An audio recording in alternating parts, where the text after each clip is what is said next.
Oh, I just have such a huge brain. Ask me in 2 weeks, okay?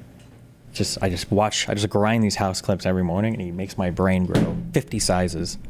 And then I pop 8 Vyvanse, just like House would. Update on the transcript. Oh yeah, hold on. I got a ton of court updates that aren't listed in the court reporter because I'm personal friends with the courthouse staff and the judge, and he sends me emails all the time about stuff that's going on. It's not public information, so I have so much. We gotta be careful about that. It is a genocide. We get a little bit queasy, what genocide? We gotta be careful about that word. It is a genocide. Ooh, they did him dirty here. This is so edited. He needs to do the clock strategy. Isn't that what we said? I needed a clock in the background so when people are cutting my shit up, you can tell.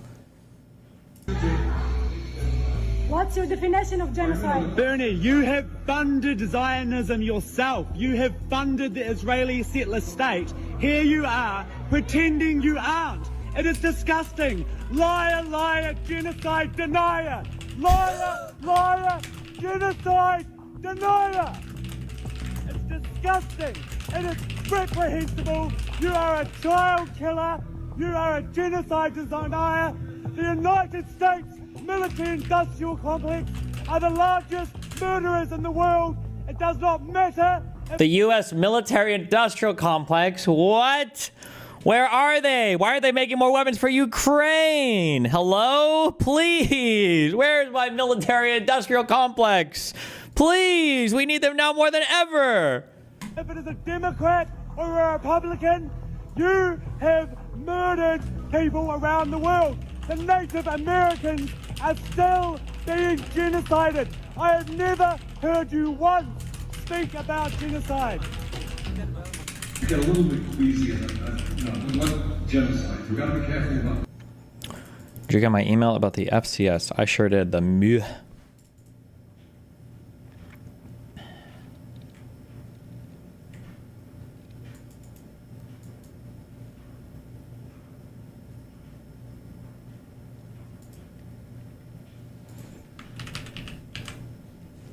Is this a bot?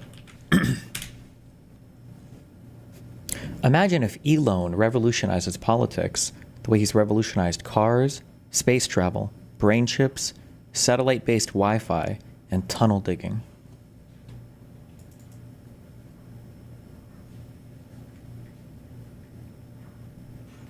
Wear the Pfizer jacket, then nerd while you do your research. True. Fuck, I feel like if I watch any old videos of me talking about the virus, I didn't know anything about this. Why the fuck? How could I have said anything before and not have been called out at all? There's nobody know anything. What the fuck? Like, I'm pretty sure I debated for a year saying that Saudi Arabia was part of the Abraham Accords, and nobody ever corrected me on that.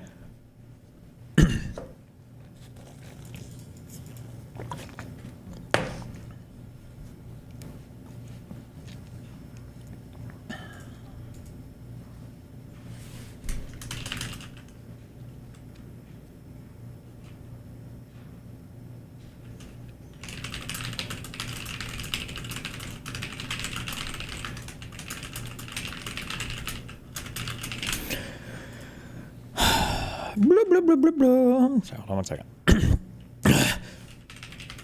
What's a fur and cleavage site? So sometimes when people are artists, the only way they can make money is by doing not safe for work stuff, and most of the money is in furry not safe for work stuff.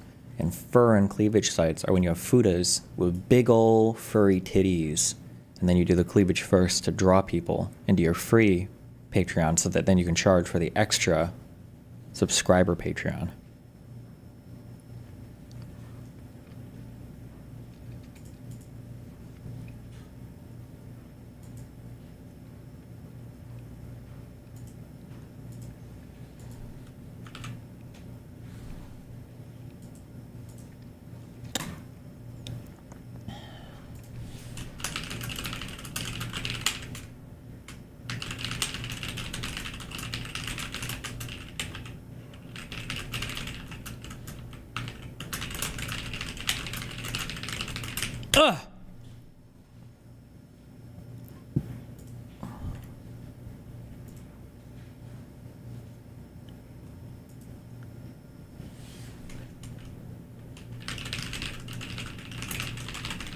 Sorry.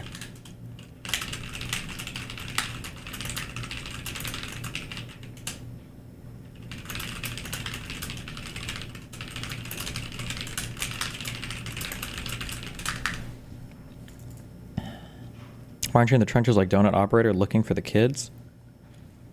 I would just ask where Nick buried the bodies.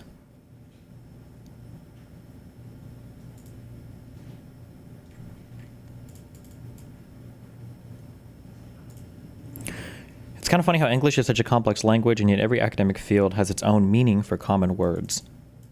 You know what? A little bit. You know what I just realized is kind of a cheat? You know how in English we have like hundreds of, like every academic discipline has its own words and they kind of cross over with just normal English words. You know what's kind of cheating is people who learn English as a second language, they just use English words for our complicated terms, and it's very easy for them to like differentiate. Like if they say a word in English, then you know, oh, this is like a technical term. English is like our Latin to them. Kind of bullshit. Kind of a cheat. Do you understand the up-down thing from this post? I understand it all now. Some PhD who apparently specializes in working with SARS-CoV-2 emailed me. So it's all in my brain now. I asked him a couple questions, but I think I have it decently down now. To a much greater extent than I ever would have wanted to.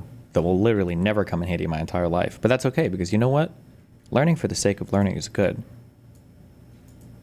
Also, biology is super cool. It is really crazy.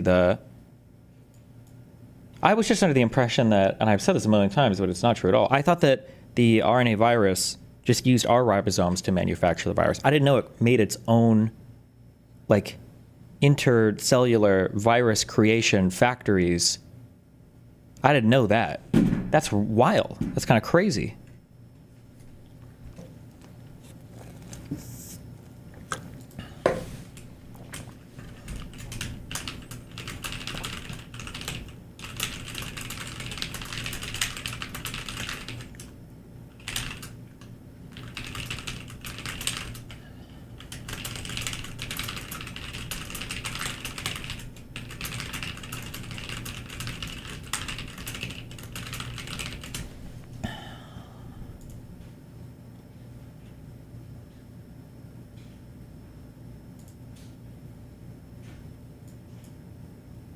Okay.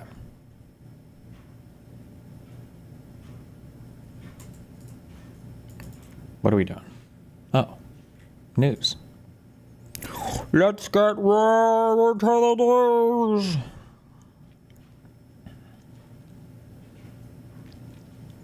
Think of how much more complicated a human cell is compared to a viral cell. And think of all the different types of cells you have in your body and how they all interact. True. Wait till you learn what malaria makes your red blood cells do.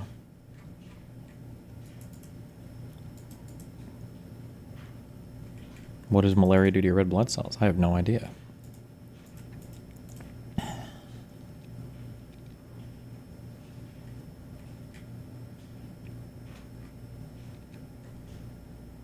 Maybe later.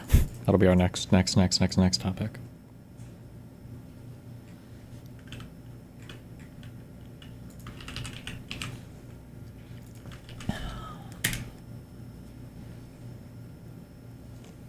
I met a congressman today. What does Matt Gaetz even... Oh yeah, okay. He's like gone from the party, right? After the whole House fiasco?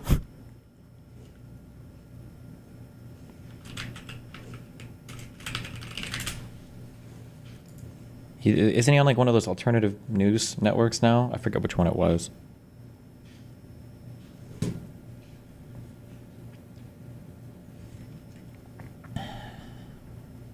One America News Network or whatever, yeah.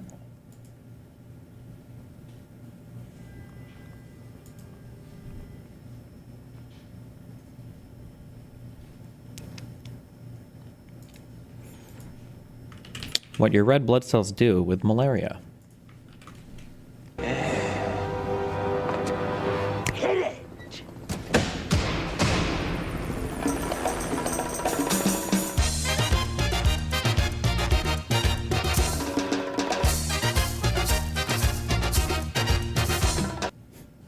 Okay. Thought maybe if I knew anything about malaria, maybe that would Maybe I would understand. Maybe I would care. Okay, what do we got today? Trump news. Musk announces forming of America Party in further break from Trump. Who could have ever guessed? The friendship timelines are like so accelerated with this dude. Is there really no schadenfreude or whatever with conservatives? They're like never like, maybe shit is fucked here. No?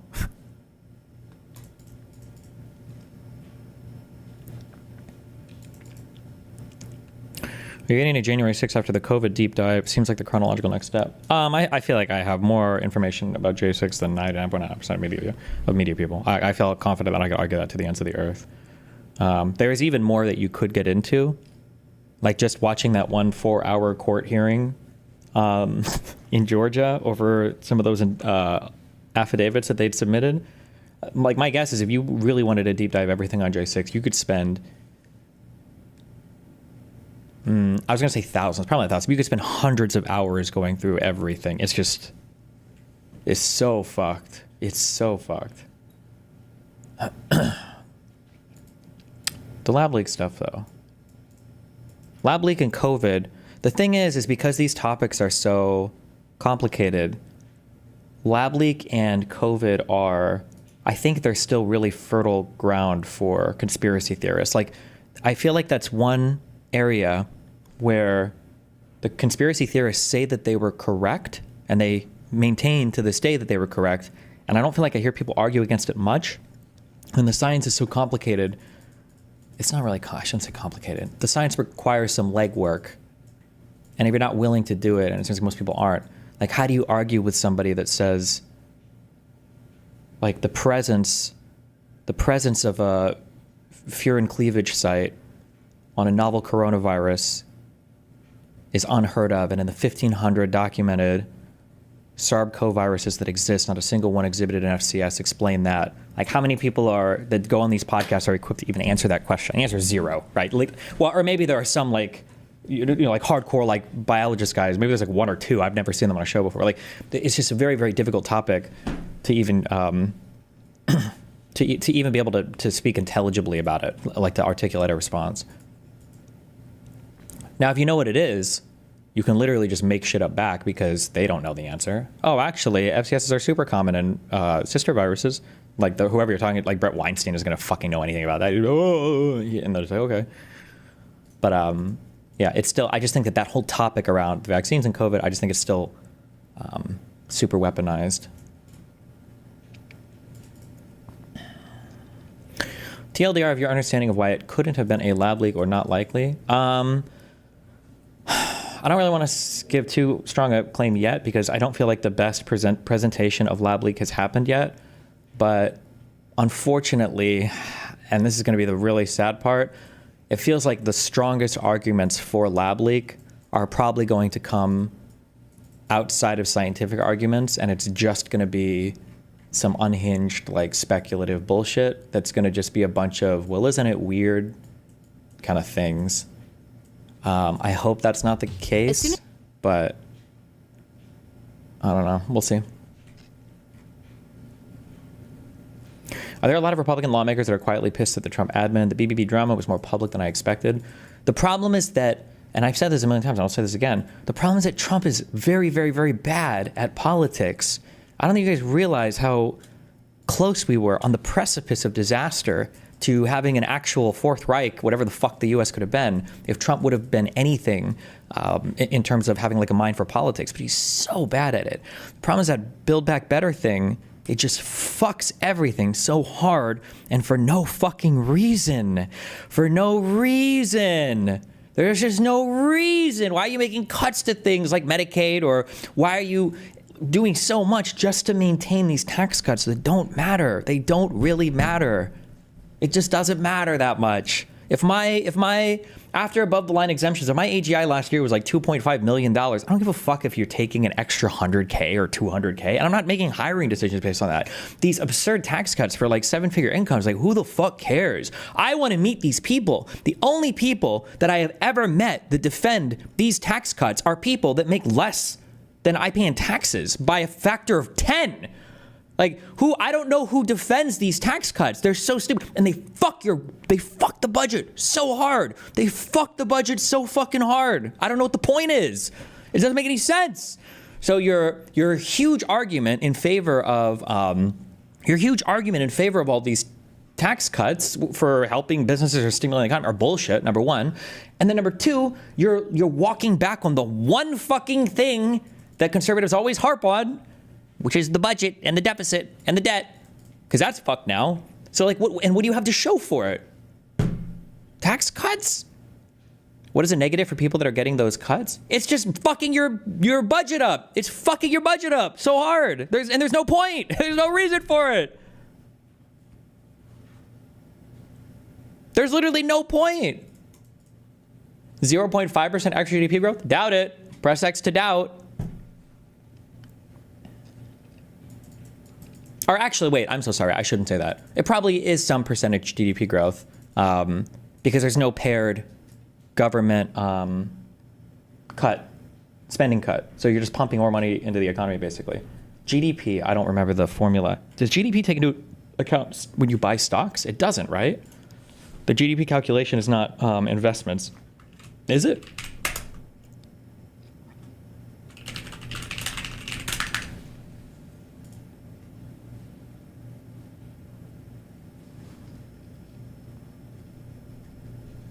No, it can't be because GDP is final goods and services. So if I invest money, like if I buy, well, buying stock, I guess, isn't technically investing in the company. Well, when the company's stock appreciates and it can sell more, and then it buys capital or it buys something else, right? So it wouldn't be a final stage thing. But I guess like, yeah, if people are buying stocks more, stock price increases, I'm sure down the road somewhere that would lead to some financial expenditure.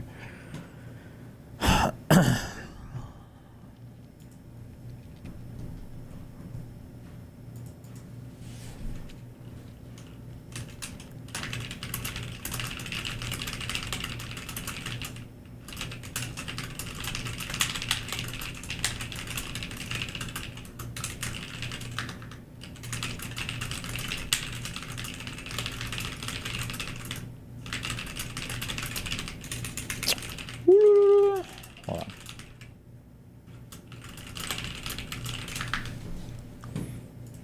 Watch this quick video. Malaria. This is for later on in the stream, okay? No one cares about this nerd shit.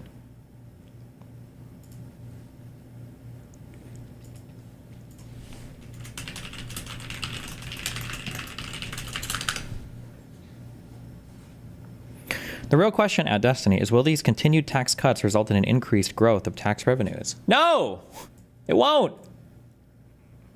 The White House predicts much more growth from this bill than other models. Tax Foundation, 1%. The CBO, 0.8%. Tax Policy, Penn Wharton Budget Model, Yale Budget Lab, White House Council of Economic Advisors. Very nice, very nice.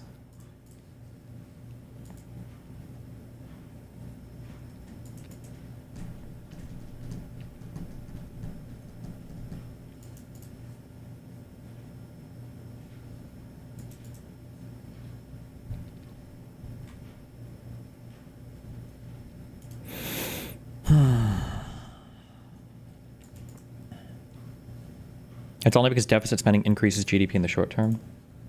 Sure. Or maybe even in the long term, right? Because GDP, I'm trying to think if there's anything in GDP that would ever be linked to CPI or inflation. Like could your GDP theoretically grow 1,000%, but your currency inflates so much that the GDP growth doesn't technically matter? Because GDP is always measured in your native currency. So theoretically could like just not matter, right?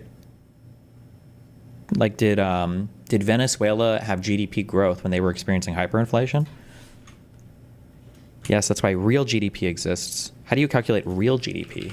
Real GDP versus... Can you calculate real GDP versus... is that versus other countries, or is that just on your own, like historically?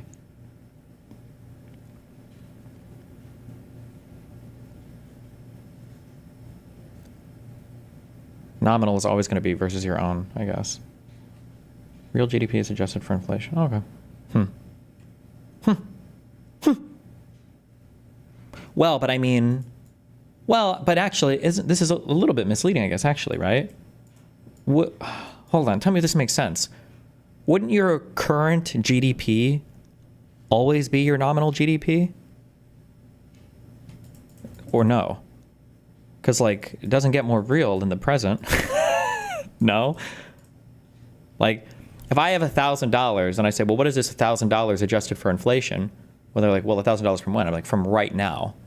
Well, right now, $1,000 is worth $1,000. That's your nominal GDP at present is always going to be equivalent to real GDP, right? Sure, but not for GDP growth? Sure. Maybe Trump is actually the master God plan, and he's just trying to fucking hyperinflate the fuck out of our economy in 5 years, and then we pay off all the debt instantly because we inflate so much that the prior currency is worthless, and then we bring back our economic policies down to earth, and now we've solved our debt issue completely. Something my vaccine skeptic dad sent me.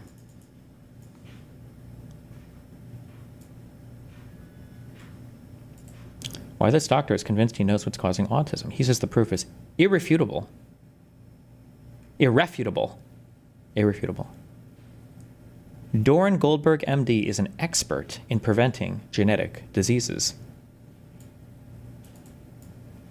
Okay, something I used to say that was like a little bit cringe, and I try to be more careful with this now, is that like, oh, like if you study like molecular biology or whatever, I would say, oh, you're probably like a subject matter expert in every you know, genetic disease, viral stuff or whatever. But I think that the level of knowledge needed to understand these things at a very high level to where your understanding is applicable to like modern, like edge of what we know for stuff, it's going to be way, way, way more specialized than that. I only say that because I say, when we see here, expert in preventing genetic diseases, that encompasses a whole bunch of different things. So also MD is medical doctor. Do people normally get MDs for research? This sounds a little sussy baka, but you know.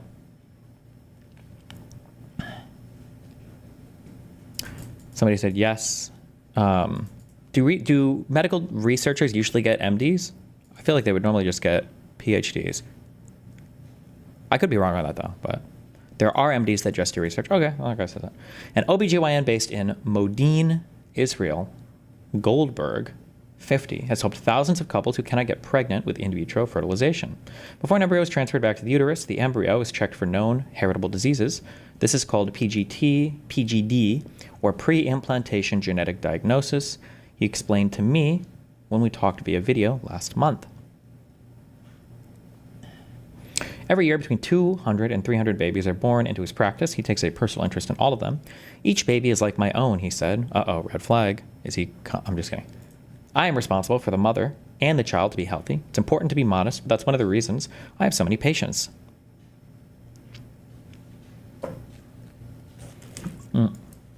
Someone said, you're kind of required to do research as an MD pre- and post-med school, depending on specialty. Like publishing papers and stuff, is that true? Does the ordinary MD publish papers? Or is like a co-author on something? That might be true. I have no idea. Maybe it depends on the kind of hospital you work at.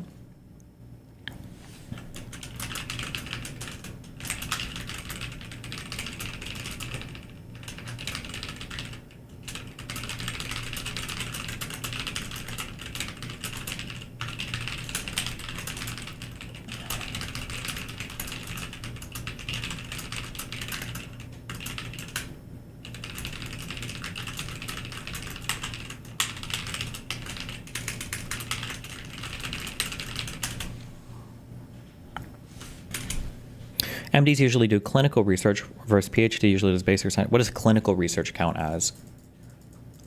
Like, I understand seeing patients and stuff, but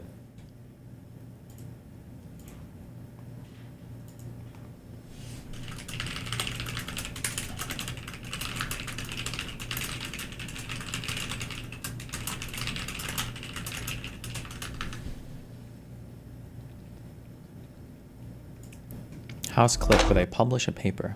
Ooh, excuse me. You mean where Foreman steals Cameron's article? And she doesn't know she sleeps. Well, that's literally the title of the video.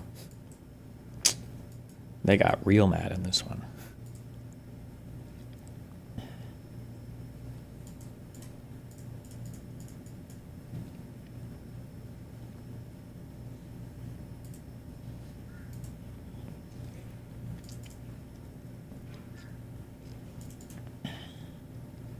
Clinical research is like clinical trials, chart reviews, etc.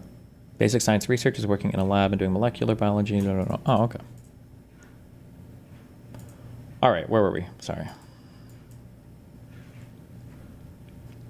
Musk forms America Party, opposing Trump's tax bill. This is going to die in 3 months. Musk's feud with Trump may impact Republican 2026 election chances. Tesla shares affected by Musk-Trump fallout despite Musk's wealth. And Musk criticizes Trump's tax bill as harmful to the U.S. economy. Musk plans to unseat lawmakers supporting Trump's tax bill. I really do feel like this is so in the weeds on finance, and I feel like most people don't give a fuck.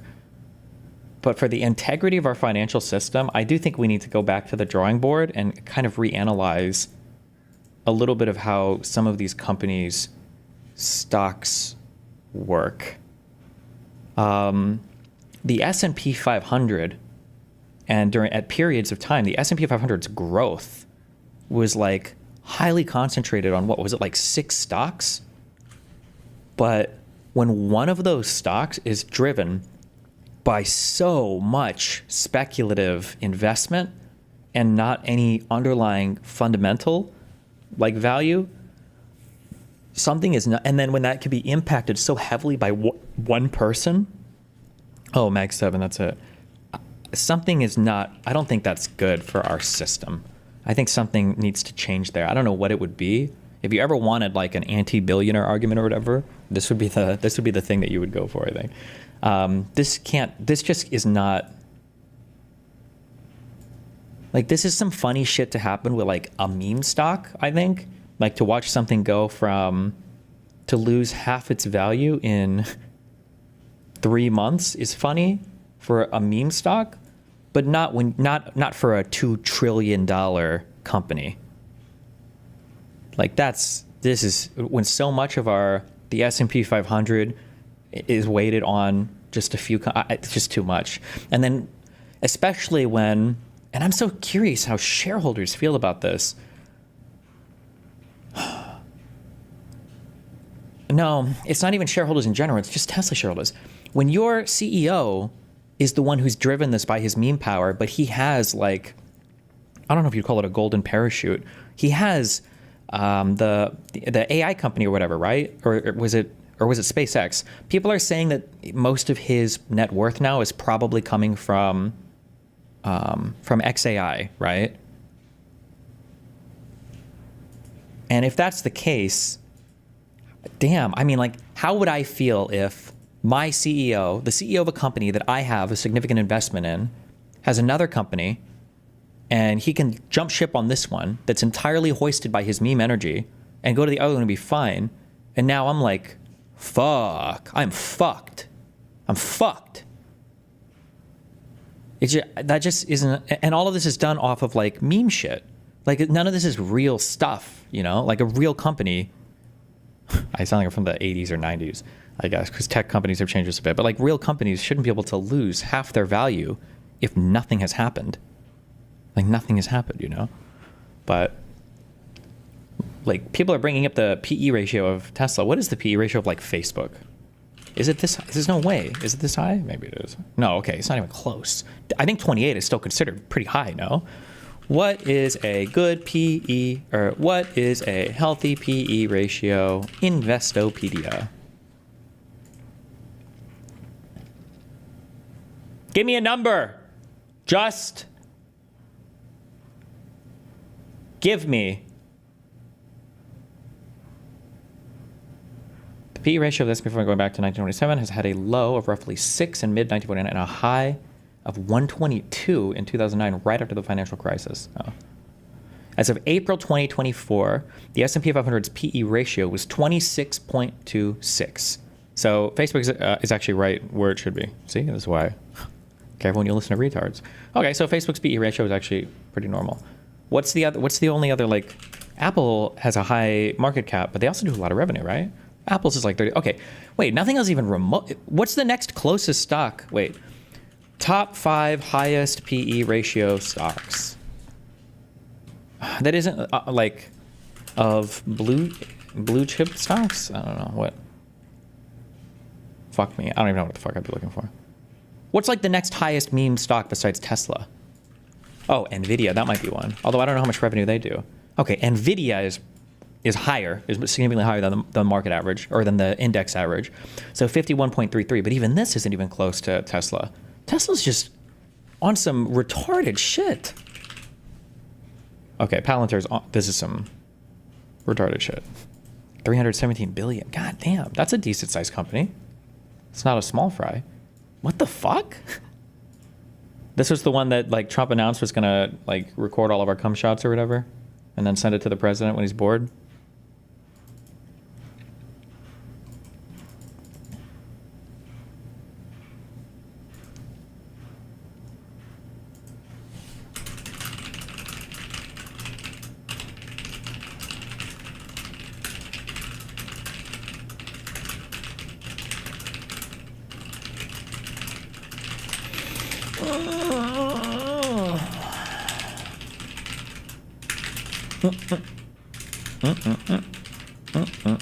There we go.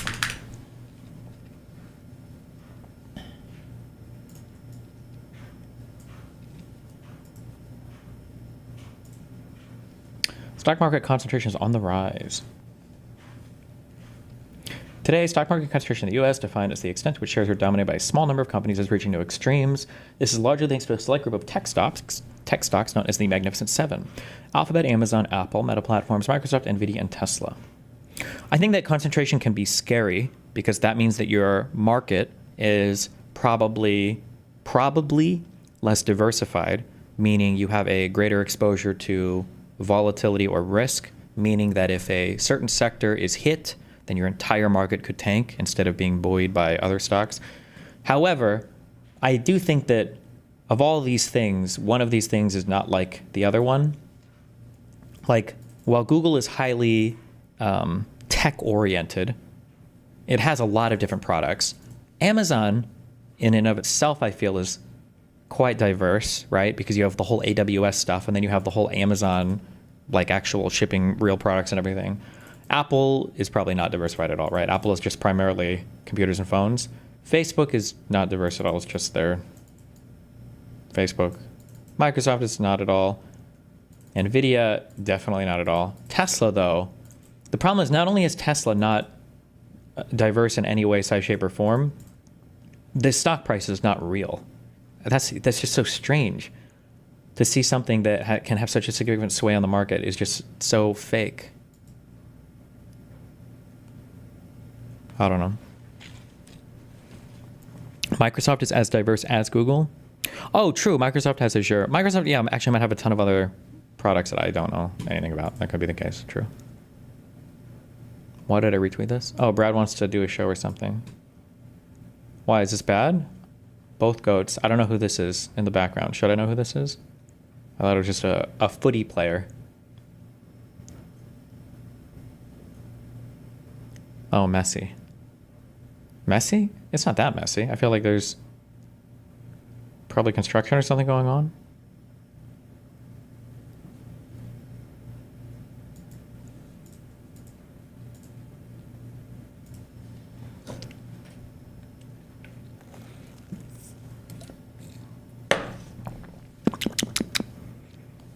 Tesla's extremely diverse. All their different sectors are equally not generating revenue. True. What does Tesla do besides cars? Did the energy part of that business or whatever take off? Like, wasn't he supposed to do solar panels or something? Is there anything else that Tesla does besides not make cars, I guess?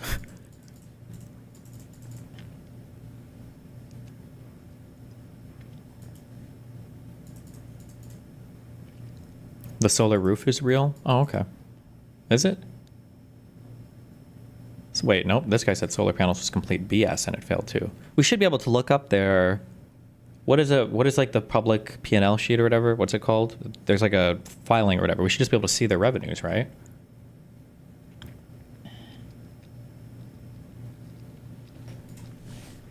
Tesla revenues 2024.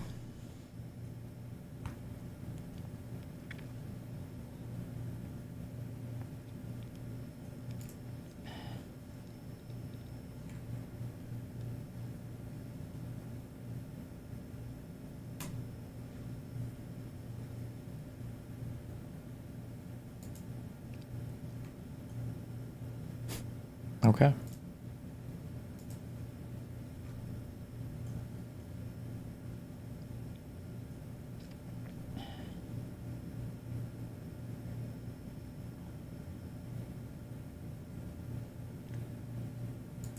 This is not telling me anything.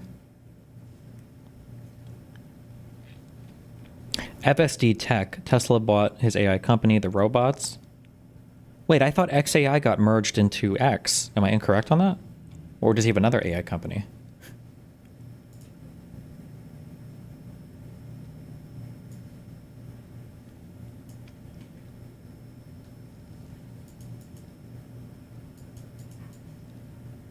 Oh, here we go. I thought XAI was made into its own thing to buy X. It's the opposite.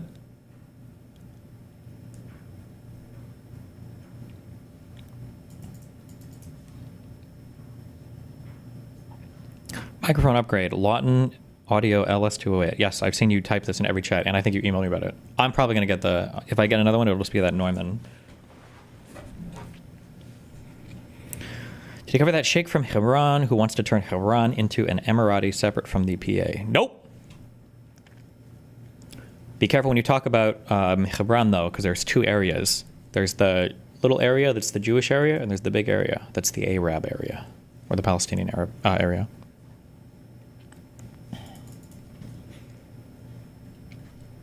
Don't read that 10 IQ slop. Okay, I'm not going through anything. We're just open like 400 links. Tesla Inc. balance sheet, consolidated balance sheet, March 31st, 2025. Okay, balance sheet. We don't care about this, right? This is just the money they have. Revenues, automotive sales. Is this in millions? It is. So $13 billion in automotive sales this is for first quarter 2025.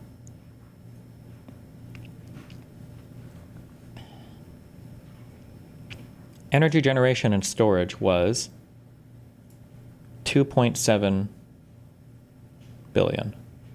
So 13 billion versus 3 billion. So a little bit in energy generation. What is services and other?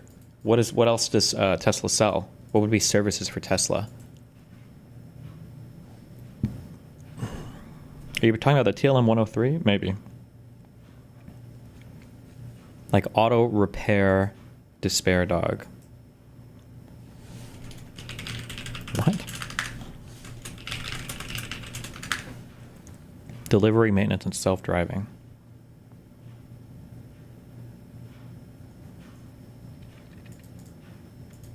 Criticize pro-Palestinians for saying Gaza, but you say Hebron in the most Israeli way possible. Only I'm talking about the Israeli side. Sorry, it's Hebron on the Arab side, and it's Hebron on the Israeli side.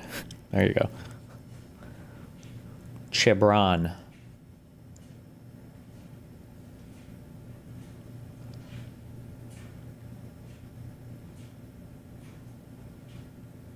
Oh, holy shit. Wait, why are the car sales so brutally down? Quarter one of 2024 was 16.5 billion in sales, and now it's 13 billion? Literally Doge? Okay, damn. Services are down a bit. Energy generation also fell quite a bit, from 2.7 to 1.6 billion.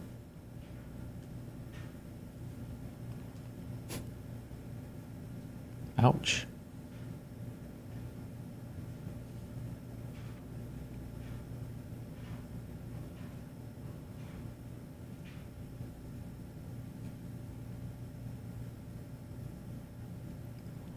why did the revenues not seem that far off though?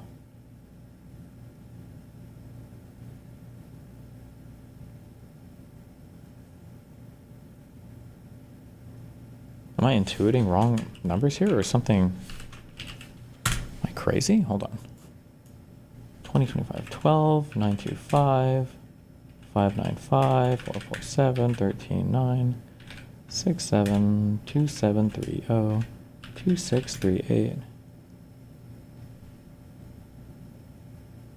Oh wait, I am retarded. Wait, what? Oh, I see what's happening. Never mind. I'm actually retarded. I'm viewing this as a different thing. Okay. These are above and below this line, I see. So in car sales, including money from regulatory credits and leasing, they made 14 billion in the first quarter of 2025. They made 17 billion in the first quarter of 2024. And then this is energy generation and services. Okay.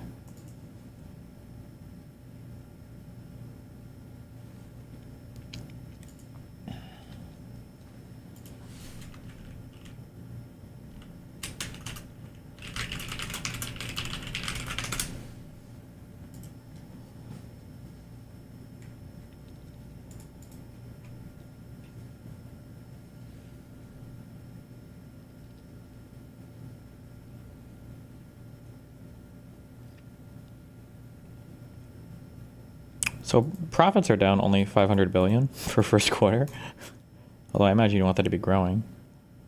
R&D costs are increasing quite a bit.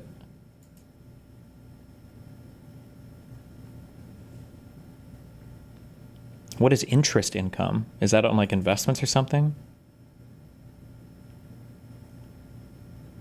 Is that like their fucking Bitcoin shit or whatever? Wait, billion, millions. I'm sorry, these are in millions, my bad. 3,153 million. So they're down $500 million in revenue, not billion.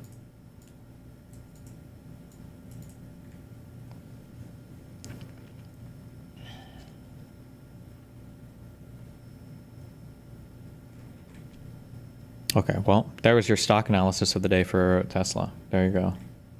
Good luck investing.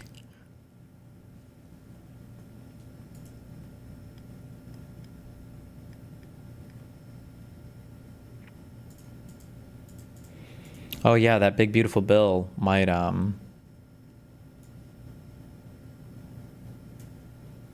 fuck them hard too because of the EV credits going away. Are the EV credits going away completely?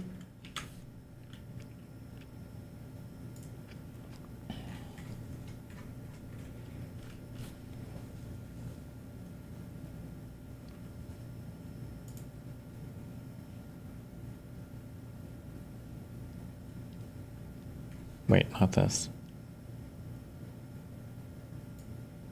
Because you can see here that in 2025, 2024, 2025, when their sales were down, they got 150 more million dollars in automotive regulatory credits, $600 million of revenue in these regulatory credits. I imagine these are like the EV credits. I don't know for this energy generation and storage. I'm sure in a roundabout way, I bet they make money off of credits here too. Like if a customer gets a green energy rebate, I bet it incentivizes sales here. But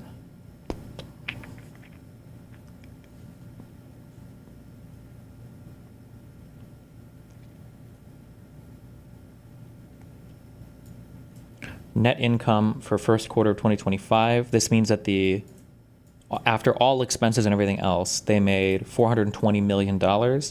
So what, like theoretically, if you were to wipe out the regulatory credits here, you theoretically have wiped out all of their profit. Now the other numbers would adjust a bit as well, but damn.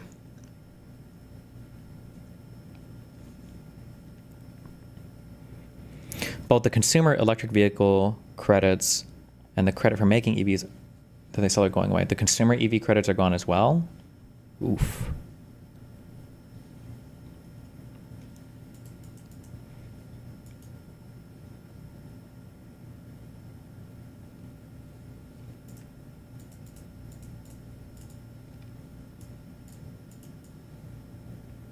Trump to sign budget bill today, ending EV tax credits and emissions fines. Wait, is the emission fine the thing that was making it so your fleet had to average out to a certain miles per gallon? Or like on automobile manufacturers, or...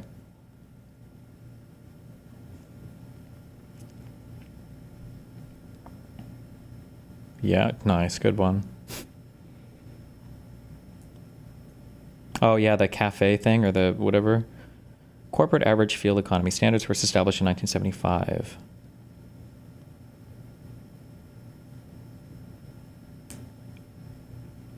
When car shoppers buy a car assembled in the United States, they'll be able to deduct up to $10,000 annually for tax years 2025 to 2028. $10,000 annually? So like $40,000 deducted from your adjustable gross income? This is well above what the average new car buyer pays in interest in a given year. It's an above-the-line deduction, which means you can take the deduction. Oh, yeah. You can take the deduction in addition to the standard deduction. Jesus. Okay.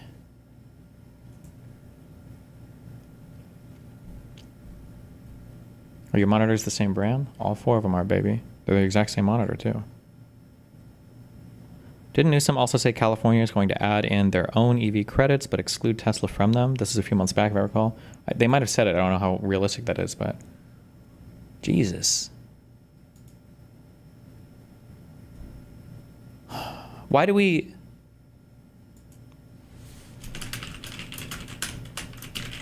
Why? I just don't understand. It's like the party of evil. What is this? Stop. What? Okay.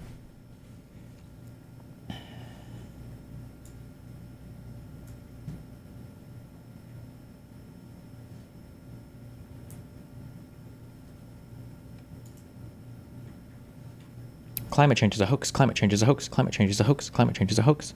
I've been trying to wrap my head around how the flooding in Texas became so devastating so quickly. Why not evacuate? Then I saw this. Lieutenant Governor Dan Patrick just said, the Guadalupe River rose 26 feet in just 45 minutes around 4 a.m. That doesn't even seem natural. I didn't say this yesterday, but you know what's going to make me so fucking mad? Is that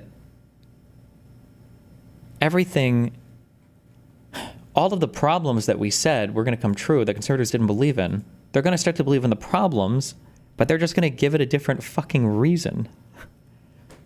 So like, conservatives are about to become the biggest believers ever in climate change. They're just going to say that like George Soros did it. Destiny, be careful. The Neumann TLM 103 is very easy to overdrive, even with a pop filter. Well, then I'll just turn the gain down. Why'd you switch from the baby bottle mic? It was just picking up way too much background noise. Like every background noise in my apartment, whenever my ex-wife would wash her rock collection and everything else.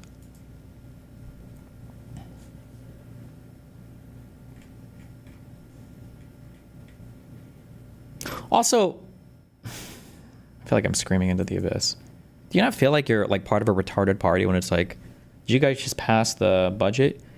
You mean the big beautiful bill? The big beautiful bill? Yeah, we did. The big beautiful bill? We just passed the big beautiful bill. Like, Jesus Christ.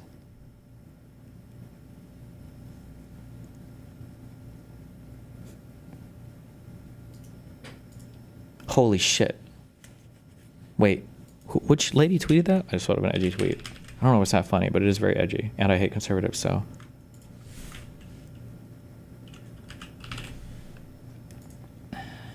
One sec. Is this a politician or just some random lady? I don't know who the fuck this is.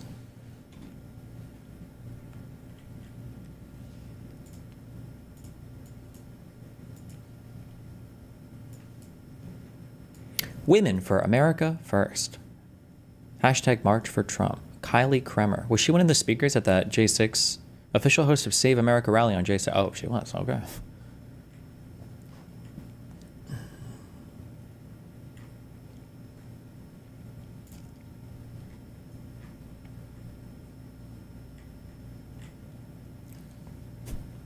Look at all these. She's retweeting so much shit. Supply drop alert. Supply drops. Supply drop alert. Urgent, urgent. If only there was like a federal emergency, some kind of thing, organization, agency or whatever, maybe. If only there was something like that that could help.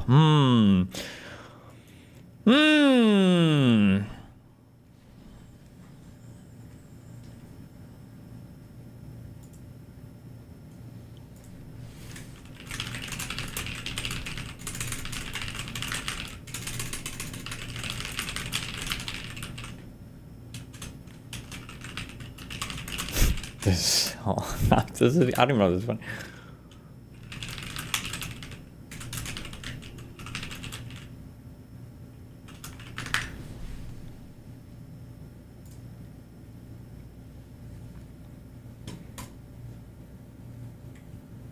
Okay. Boom, boom, boom, boom. Okay, wait. Can we at least get to this one fucking article, guys?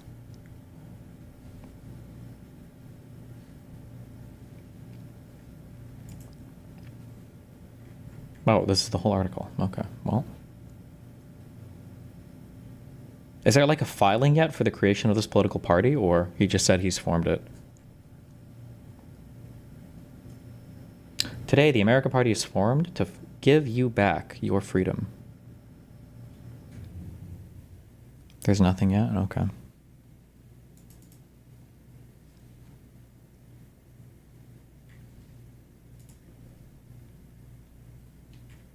Yeah, oh God. I wonder if he's going to end up calling it the X Party. Oh no.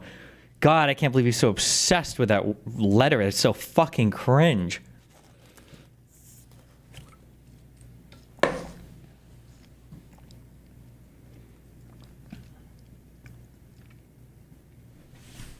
Tesla CFO was the one who filed it.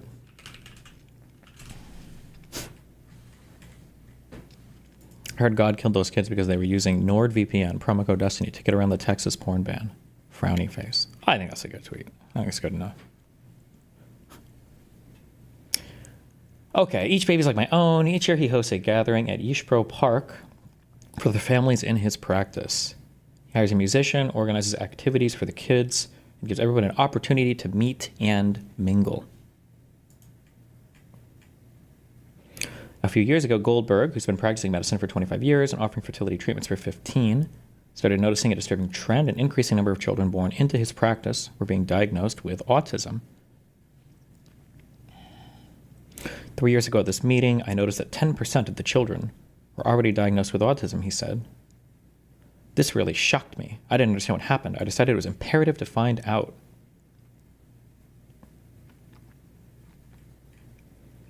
I really didn't think that paracetamol could be the reason. When he began looking into the potential cause of autism, Goldberg was sure about one thing. This disease could not be genetic. Even though the majority of his colleagues and much of what he found in the medical literature argued that autism is genetic, as a specialist in obstetrics and gynecology, you're an obstetrician. Obstetrics?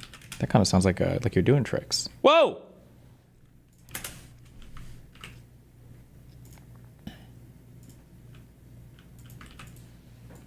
American Congress of Obstetrics and Gynecology. Fuck, obstetrics. What is obstetrics? Is that like with the womb? And that's why they always go together? Paracetamol is Tylenol. Oh, true, that's always on the label. Pregnancy, childbirth, and the postpartum period. Doctors think everything is genetic, Goldberg said. If you don't have any genes for autism and can't identify it, how can it be genetic? Okay. That's a retarded statement.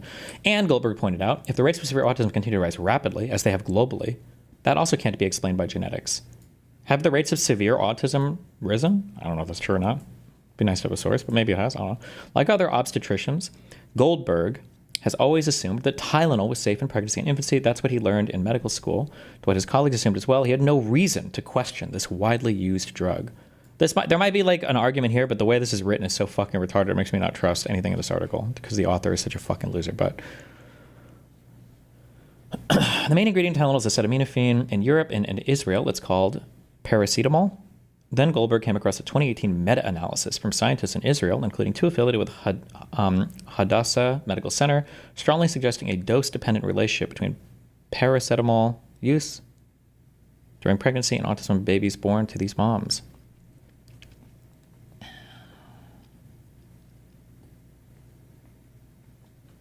One study, two scientists, including William Parker, who is a biochemist by training, an expert in immune dysfunction, and a research scientist who spent over 20 years working at Duke University Medical School, identified 14 epidemiological studies connecting prenatal exposure to paracetamol to neurodevelopmental disorders. Another study published in 2020 showed 20 lines of evidence that the drug causes harm. Goldberg found himself shaking his head.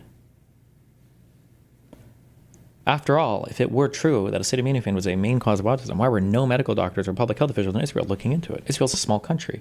There's a population of approximately 10 million, less than the number of residents of North Carolina. Goldberg began sharing Parker's research with every medical doctor he knew, every scientific researcher, and even the head of Israel's public health system.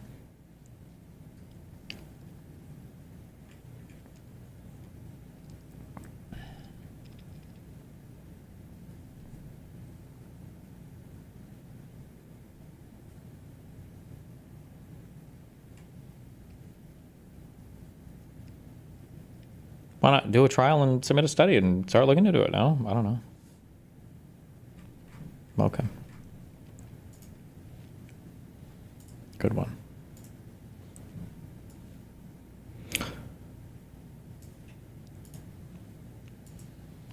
The president should obey federal court rulings, even if the president does not like the ruling. Of Trump voters, 68% agree, 32% disagree. Nice.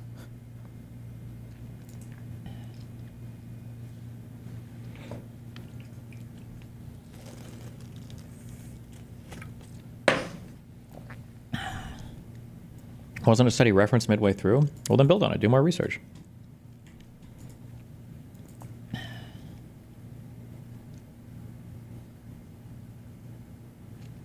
Trump tariff live updates. Why does it keep opening up here? Trump set to impose tariffs of up to 70% and letter push as July 9th deadline looms. Wait, so have we gotten any trade deals yet? I thought I heard that one was coming. Did it not materialize, or?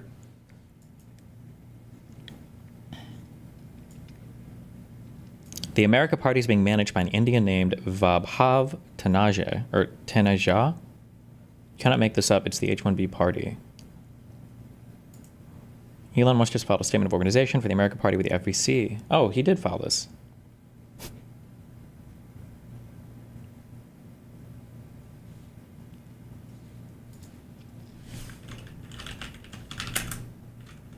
The chief financial officer of Tesla Motors is the CFO of Tesla. Nice. Okay. Jesus. Time has run out for some U.S. trade partners looking to make deals ahead of President Trump's July 9th deadline for tariffs to return to his originally proposed higher levels. Trump said Friday that he would start sending out letters to countries to notify them of the tariff rates they will face on exports to the U.S. to go into effect on August 1st. By the 9th, they'll be fully covered, Trump said in reference to the deadline. They'll range in value from maybe 60% or 70% tariffs to 10 and 20%. Good one.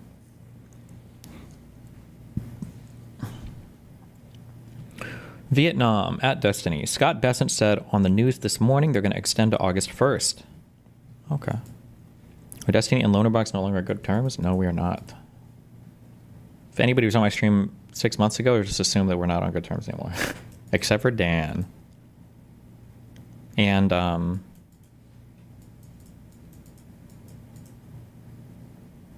Counterpoints. And Darius. Darius, our king, and erudite.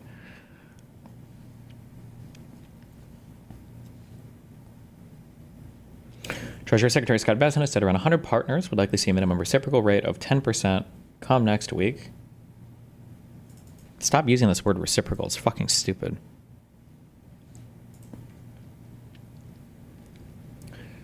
South Korea is seeking an extension of the July 9th deadline.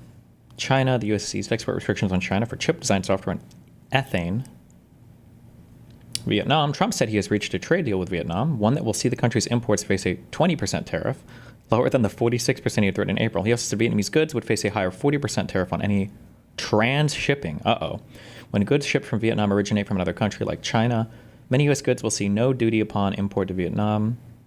Trade negotiations with Japan have soured, saying he would force Japan to accept higher tariffs of 30, 35%, or whatever the number is that we determine. Okay.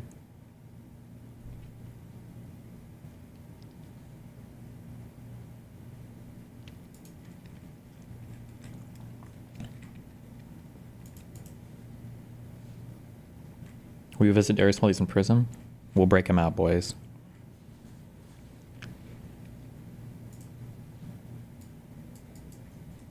Going to do about this coming up? What are you going to do about the end of the pause in the tariffs? It's so simple. We're sending letters out. I'd rather do it now. My guys, hey, I have great guys, Scott, Howard, other people. Yeah, that's your cabinet. Good job. Jameson. They're talking to all these countries. We made a deal pretty much with India. We made a deal with China. We made a deal with UK, great people. We made deals.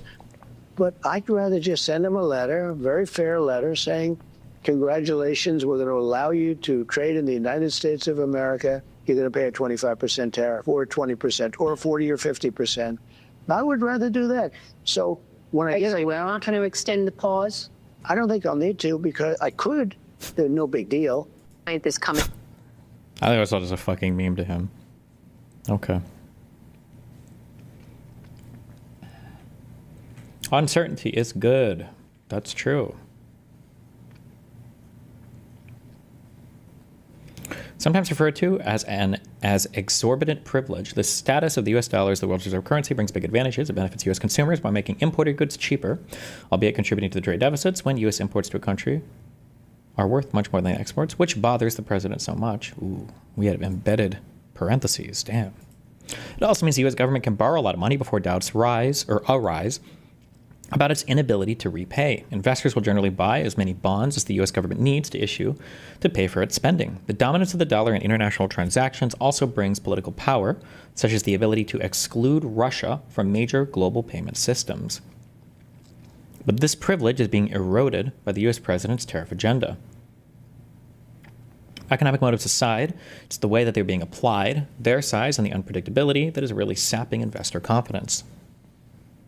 It's costly to adjust trading patterns and supply chains in response to tariffs, so when the scope of future tariffs is unknown, the rational response is to stop investing while awaiting greater certainty. The dollar has lost 8% of its value since the beginning of the year, reflecting investor doubts about the U.S. economy and making imports even more expensive. The thing that I'm most scared about, or that's very worrying and annoying about this dollar losing its power, is Trump can always sell that as a win because this will reduce our trade deficit, because we will have less ability to buy things from other countries, meaning even without tariffs, the trade deficit will decrease, and then he'll sell that as a win. Just fucking annoying.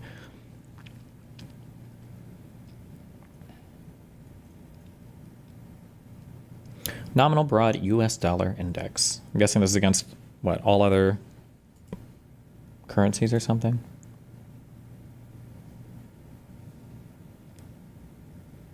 Or all other, big currencies? OECD currencies?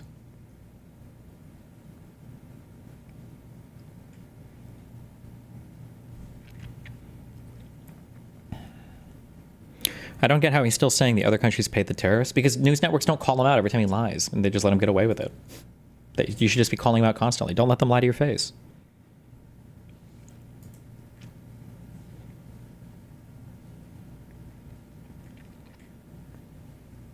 Also, other countries can import more stuff from you guys now, assuming they don't do aggressive trade with us, like aggressive trade policies that fuck us.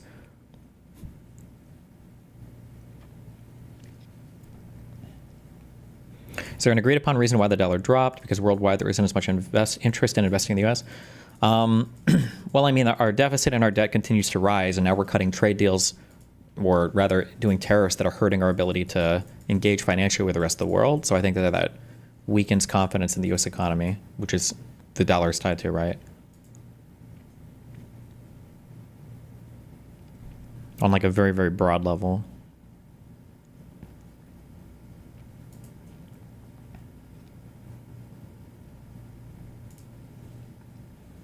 Beautiful bill President Trump's big, beautiful bill is now law. And as he hits the road to sell Americans on that new law, the president is also facing another deadline this week. More than 100 countries have only 3 more days to meet the deadline. One sec. I got a Red Bull. What's your thoughts on Hebron leaving the PA and becoming its own sovereign land? Great for Israel, really bad for Palestinians. If I was a Palestinian, I wouldn't want any of my territories, especially none of my largest cities, literally leaving my fold to go and make their own fucking country that's going to fuck everything. I would think that's, I would say that's very bad for Palestinians, but...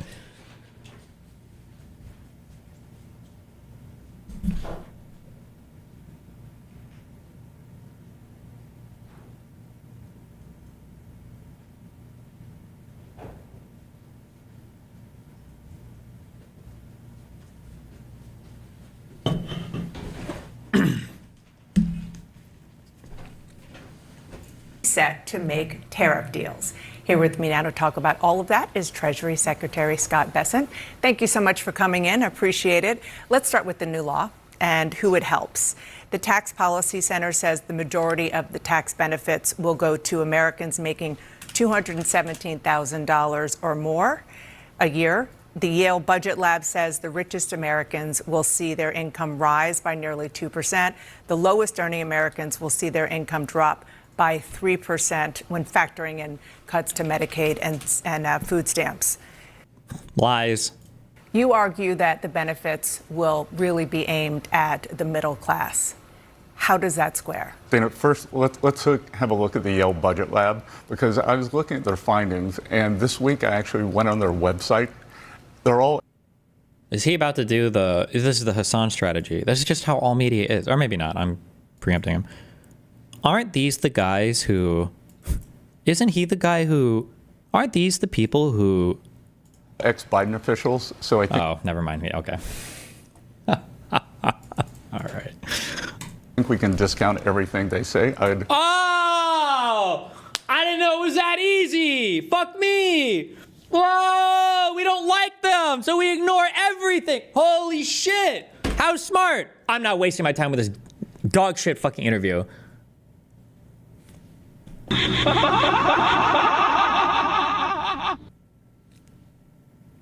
just think it's funny that they're ex-Biden officials. Encourage all your viewers to look at the composition of both the board and the staff.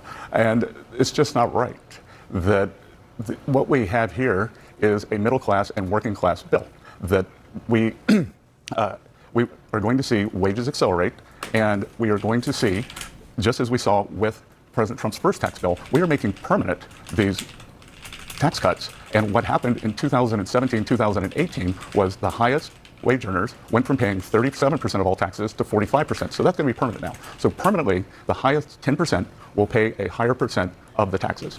I should say that, taking the Yale Budget Lab aside, there are Republican senators who are worried about affordability and who this all is going to affect. Look, I think affordability, safety, and growth are the 3 things this bill is going to generate.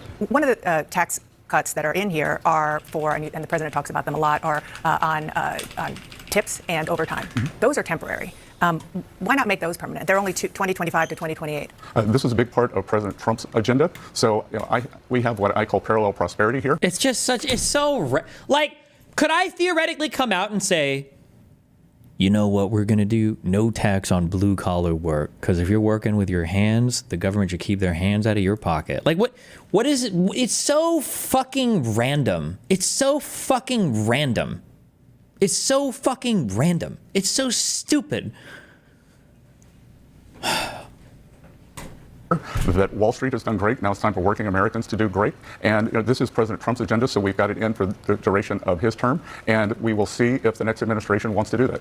And just talking about the affordability, how is making cuts on Medicaid programs, how does that, and how it affects the people who are at the lowest ranking when it comes to income, how does that help with the affordability crisis in America? Well, first of all, that affordability and saving Medicaid, let's separate those. And only in D.C. is a 20% hike over 10 years, a cut. So Medicaid funding will go up 20% over the next 10 years. The people who Medicaid were designed for, the pregnant women, the disabled, and families with children under 14 will be refocused. The able-bodied Americans are not vulnerable Americans. So a work requirement or a community service requirement, that's very popular with the public, and many state programs have that now. It might be popular, but it's not what the president promised. The president promised that there would not be changes to Medicaid benefits, and putting a work requirement is, by definition, a change to benefits. No, there are no change in benefits. There's a change in requirements to get the benefits. And what we are doing, we are bringing back.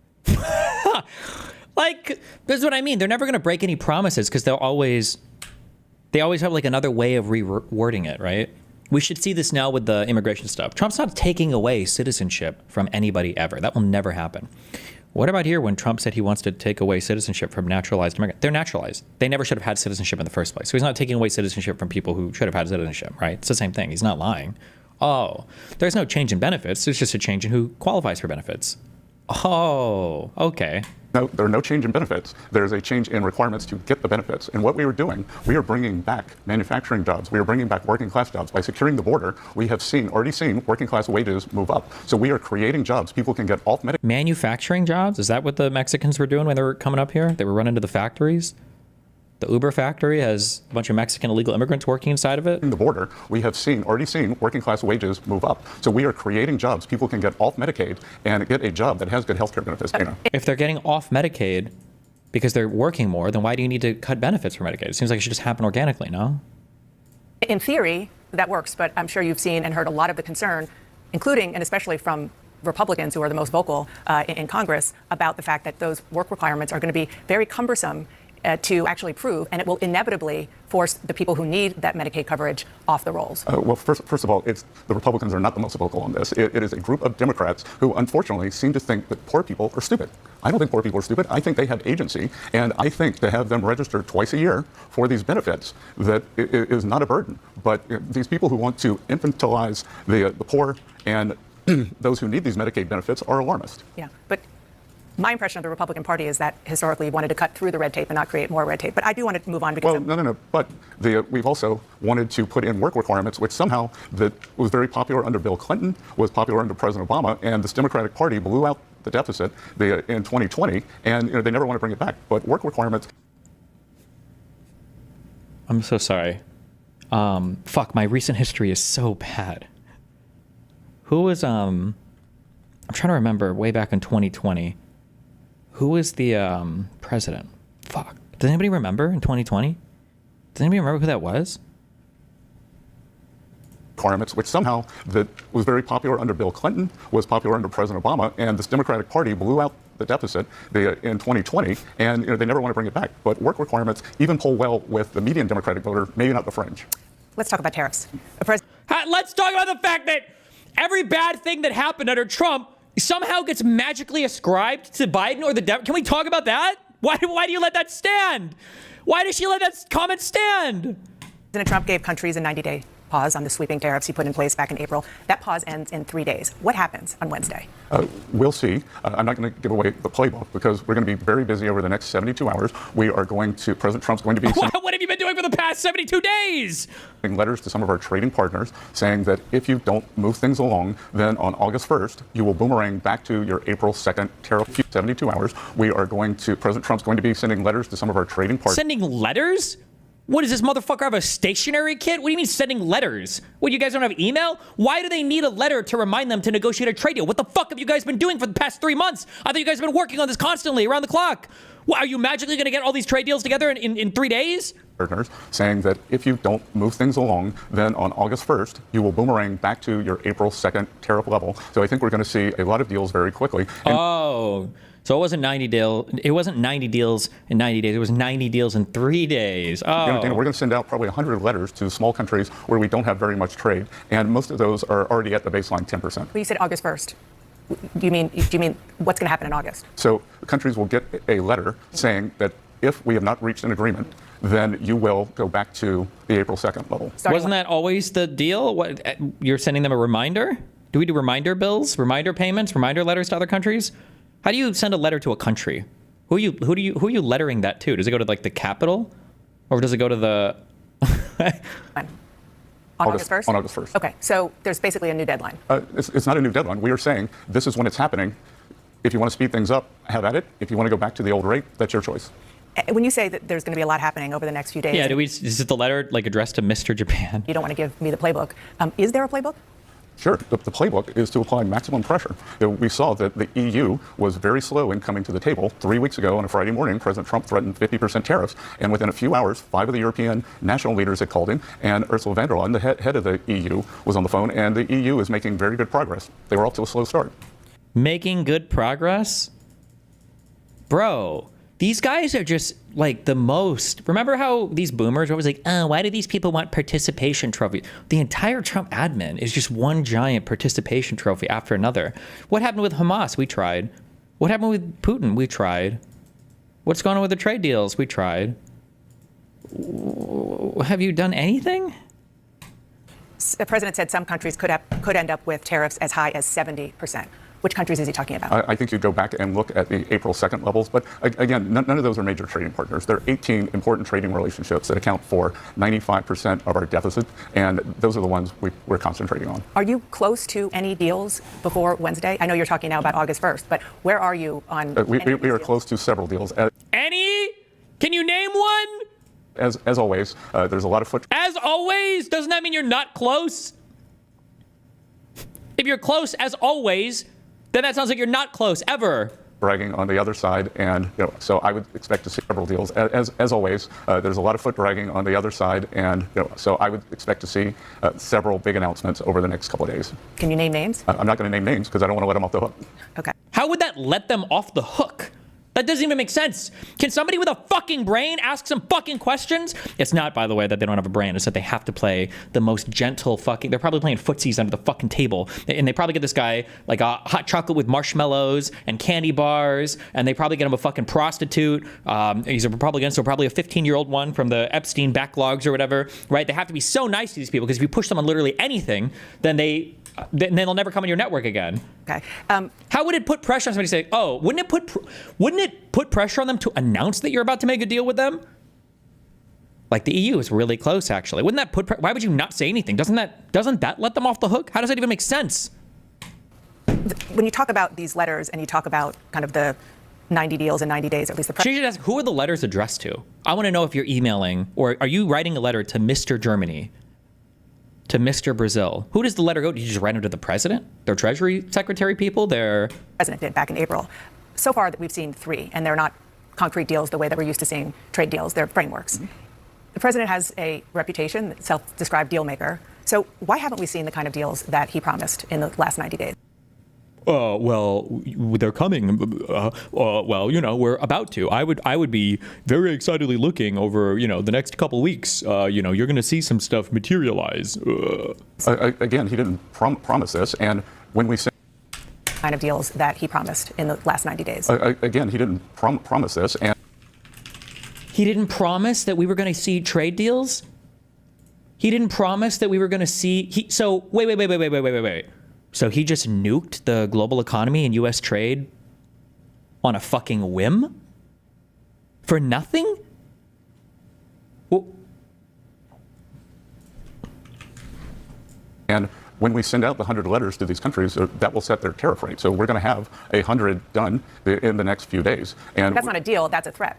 No, that's the level. That's the deal. The trade deals were just the tariffs. Okay. You want to trade with the United States? Gotcha. See the walk back? I thought we were going to have 90 comprehensive bilateral trade deals with other countries. I didn't know that our trade deal was just going to be a flat tariff rate. Okay. This is. But that's not a negotiation. That's just a many of these countries never even contacted us. So. What?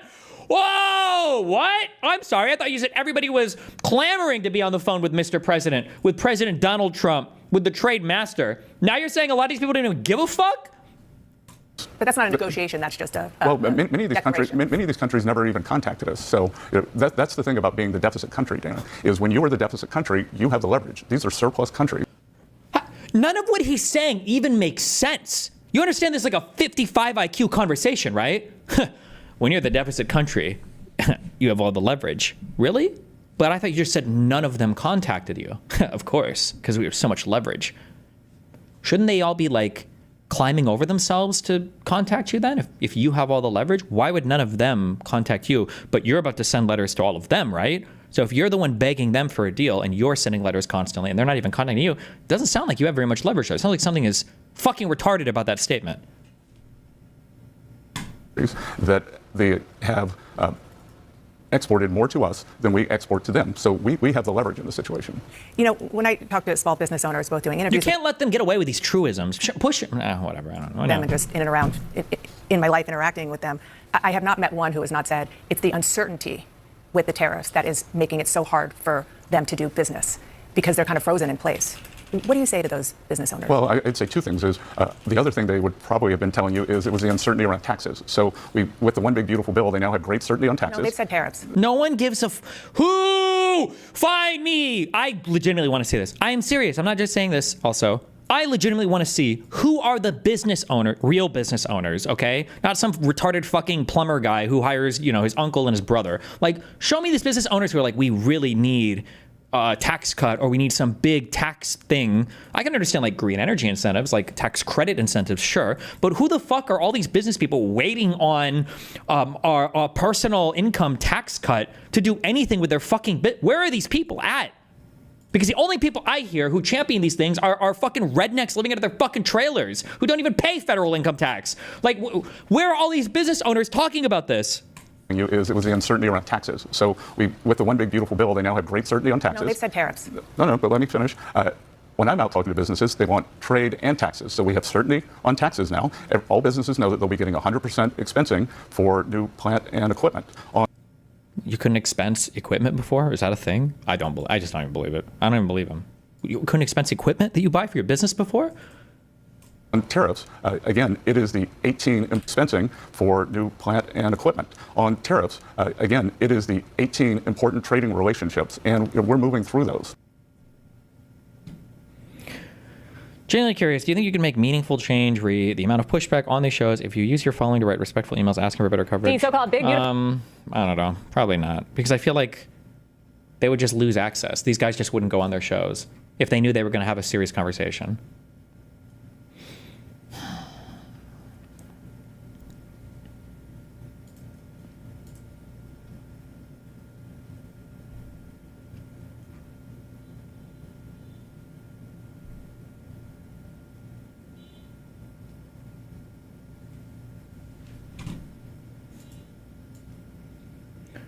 Trump announces what appears to be a horrible trade deal for the United States and Vietnam. American business will now be paying between 20 to 40% for imports coming from Vietnam. Oh yeah, we saw this. This isn't a trade deal though. It's just just tariffs. Can you explain the software engineer thing from the big beautiful bill? I don't even know what that is.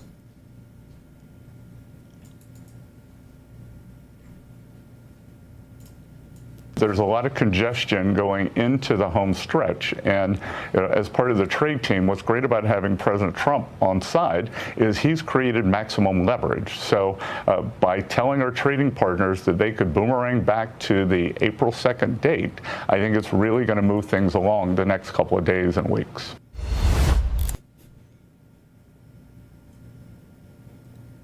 It's the problem that media companies at the end of the day still seek to make profits, having access becomes a more priority. It's not a profit thing. It's a job thing. It's a reporting thing. Like, even if there was no profit at all and journalists just wanted to be able to report stuff as much as possible, you'd still want access. There are other issues probably maybe connected to like profit stuff when it comes to media especially, but access is good no matter if you make a profit or if you're a nonprofit or even if you do it as a hobby thing, right?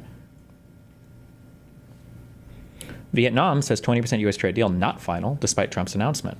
The Vietnam deal is part of Trump's broader trade overhaul, which aims to assign reciprocal tariff rates to over 170 trading partners. Oh, this is on July 4th. Destiny, a good take on Israel I've never heard before.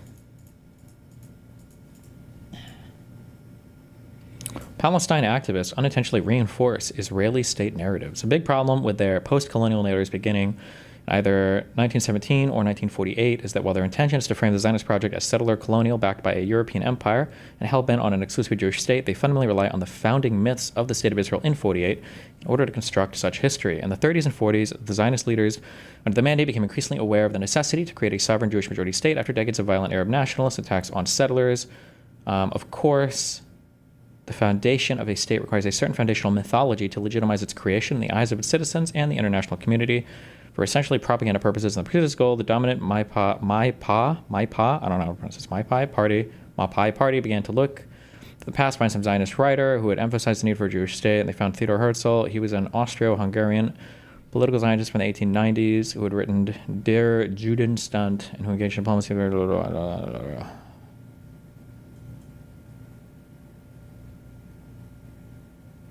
Wait, I'm sorry. Listen, the early history for Israel is not my strong point. Was Herzl not part of the original, the two Jewish, like the Jewish financial agency and the other Jewish thing that was trying to relocate people to the Levant? Wasn't Herzl literally a part of that? This makes it sound like they found him afterwards.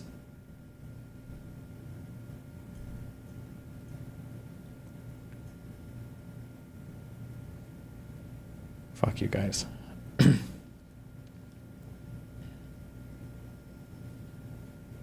Even those in the Zionist National Congress found his statist ideas to be too politically ambitious and potentially destabilizing for Zionist aims. The diplomacy he engaged in with Britain, Germany, Russia, and the Ottoman Sultan were all done unilaterally against the wishes of the ZNC, and he came into conflict with them over a proposed Uganda scheme he had concocted with Cecil Rhodes for a Jewish colony under the British. What is this? I don't know if I like this framing, because the timelines here are very important. Herzl died in 1908, 1907. He died before there was even, before the, like a decade before the Balfour Declaration even happened. 1904. So I don't. More importantly, however, so the actual Zionists that had settled in Palestine from the 1880s had no political connection to or direct connection with the ZNC in Vienna. The first settlers were immigrants to the Ottoman state and had escaped pogroms in Tsarist Russia. They were the Hovevi Zion, focused entirely on religion and cultural revival in Palestine and the revival of the Hebrew language. Herzl scorned them as lacking political aspirations, and the later socialist settlers disliked the ZNC in Europe as distant, bourgeois, and disconnected from the day of life. They had no connection with the liberal Zionist diplomats in Europe. Yeah, and the first few aliyahs fucking failed epically. Like, the majority of those people fucking left because they sucked shit. They had no financial backing or anything. Also, Herzl was convinced that Hebrew was a good language for everybody to adopt. Initially, he was against it, but somebody out-debated him, I guess. Isn't the influence of someone like Weizmann amplitudes greater? I think so, because Weizmann had a more active role in those early congresses and lived through the founding of Israel and everything, right? Chaim Weizmann. When did he die?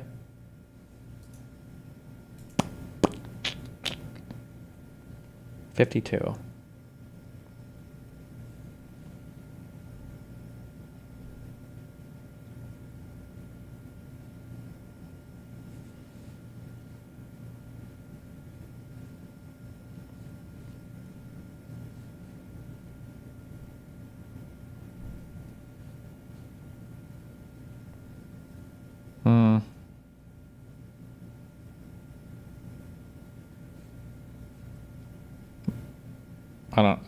I don't know. I feel like it's kind of silly.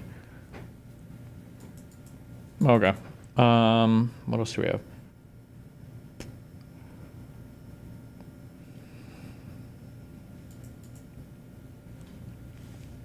Cowboy guy doesn't support Trump. It's to Donald. Cowboy guy. Would you like to send a message to Donald Trump? Yeah, fuck off. You're not a fan of Trump? You should die. Soon. I thought you were a Trump supporter, to be honest. Why? The beard, the cowboy hat, the American flag. I'm a decent, moral person. Why would I support that fucker? Well, I just looked at the outfit. I looked at the cues, and I thought you were a Trump supporter. Yes, I'm a patriot. He's not. Wow. What language did Jews who moved to what is now Israel speak the first couple times they attempted to settle in the region? I think the first ones that moved there did start with Hebrew. But Herzl, when he was writing about theoretically creating some Jewish state, I think he didn't like the idea of Hebrew. I don't know if he suggested Yiddish or if he just said that people should do English, or I don't know what his suggestion was, but I don't think it was Yiddish. Or maybe it was. Was Yiddish spoken more than Hebrew? It might have been. I think Hebrew was kind of a dead language at that point. That's why I thought initially Herzl was so against it. He's like, this is retarded. There's no way we're all going to relearn Hebrew. But then somebody made a good argument, and they did.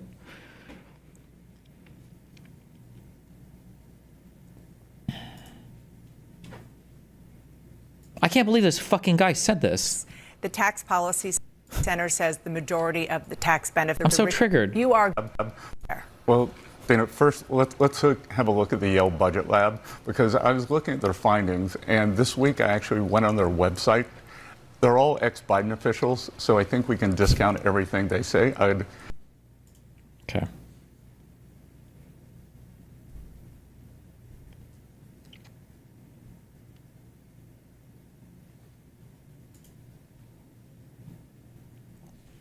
If I walk down this, if I walk down the street, I have every block, I have moms coming up and saying thank you. There's been this deliberate information chaos. So we're going to change all that. And we're going to make it so that people can do studies, that they can do gold standard science, that they can replicate those studies. And we're going to start doing real science and answer these questions for the moms. We're going to restore public faith in the public health regulatory agencies. Oh, yeah.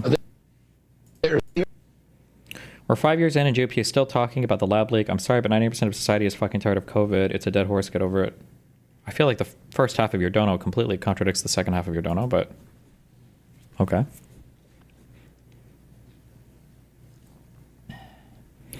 The scary economics clip will trigger the fuck out of you. Oh boy. Another critique you get is he actually like saying anything of substance, or is he still going on and on about well, you won't have to listen to me, mate. I have, family members dying of poverty while I'm a multimillionaire and I'm just watching them die, and that's how horrible the world is, by the way. Is that you never show any numbers. Like I showed you more graphs today than maybe you've shown on your whole YouTube channel. Is that because you don't trust the surveys or because it doesn't fit your simplistic view of things? Listen, probably you already know this, right? But I'll tell you how these numbers work, all right? The numbers are all lies. And I know this because I went to one of the best institutions in the world, and I was the most profitable trader in the world. There's right-wing think tanks and there's left-wing think tanks. And they want to get the numbers that they want. And they pay the money to the economists and they get the numbers that they fucking want. That's how economics works. Look, we're looking at a new one now from Equality Trust. The previous one was Fairness Foundation. So if these guys have any kind of bias, it's in your direction. And these guys, these are the top last 100 years of wealth inequality, and it's basically gone down, right? And it's gone, the wealth share of the bottom, bottom 10% has gone up, and since 1900, the bottom 50%. Yeah, I could only find data till 2020. Yeah, to be clear, so things are much better in general. Than they were in 1900. No, than they were in 1980. Or they're the same as they were. No, they're much better. Look at the red line. See things, they're kind of like they were in 1980. Well, I've already covered this. I think the top 0.1% is very undercalculated. Okay, so you think the top 10% is not a good metric? We should be looking at the top 0.1%. It's not about whether you look at the top 10% or whether you look at the top 0.1%. It's about whether your numbers are good or not. Okay, so where are your numbers? Listen, I'm out there getting fucking 50 million views a month on YouTube. You want me to start a think tank as well? I tell you what, when I'm at it, why don't I start a political party? Listen, I'm 50, yeah, it's all about them YouTube views. At least he's honest about it. Hell yeah. Just like and subscribe, guys. I'm not fucking Superman here.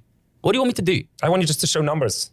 And then who makes the videos, Thomas? Who makes the videos? Oh, you can hire someone to make the videos. No, hire someone. Listen, he can't hire somebody to make videos for him. If he's doing 50 million views a month, you can't hire somebody to make videos.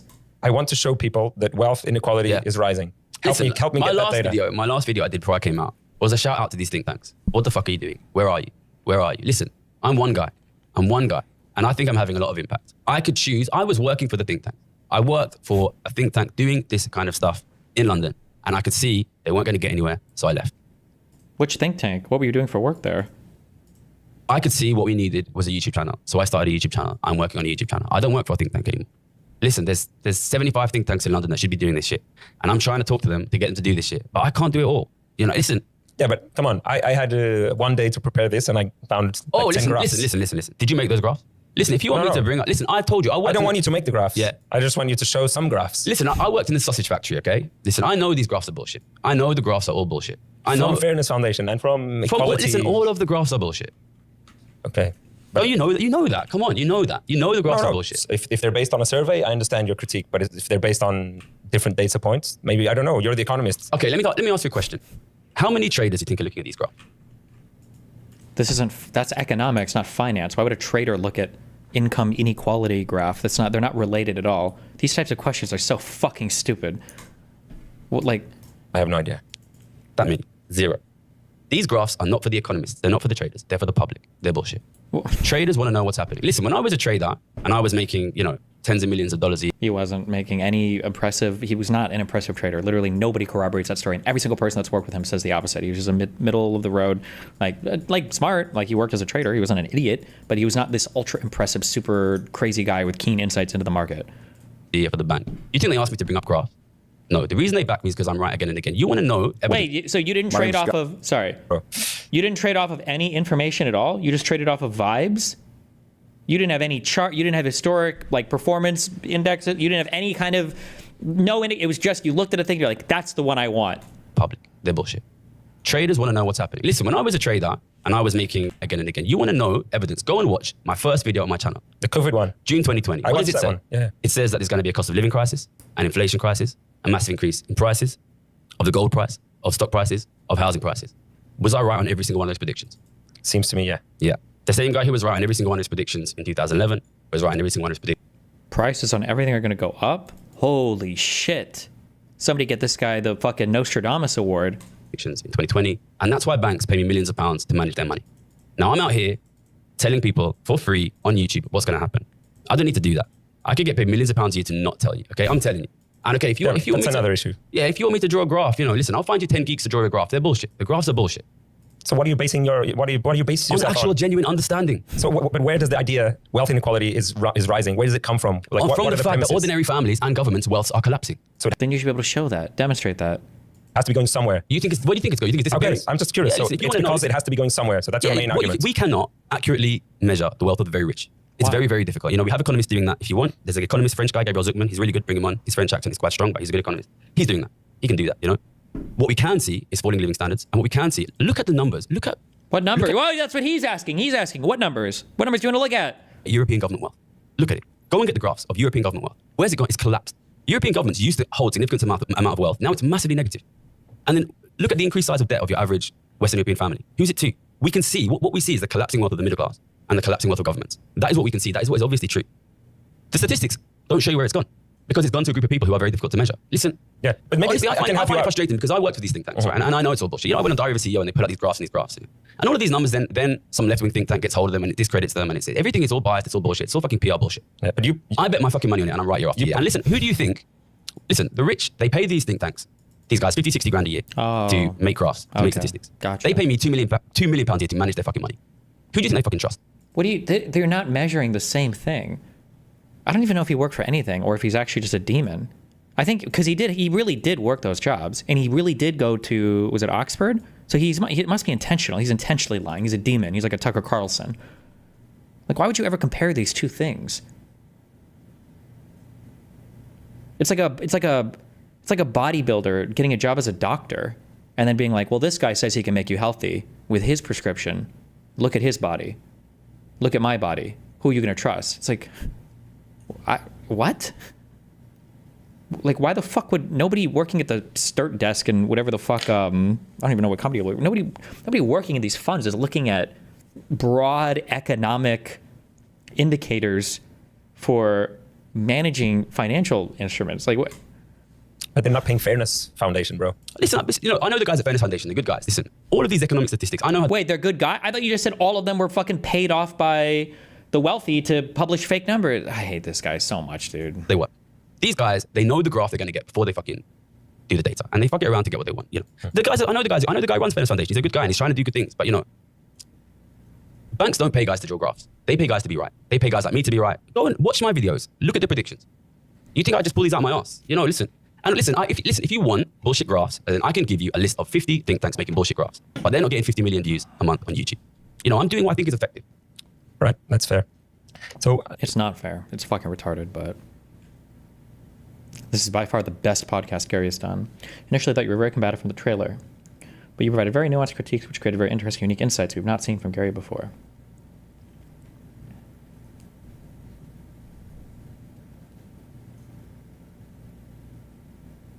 Sorry to the interviewer, not seen you before, but it sounds like you want Gary to placate your wealth guilt.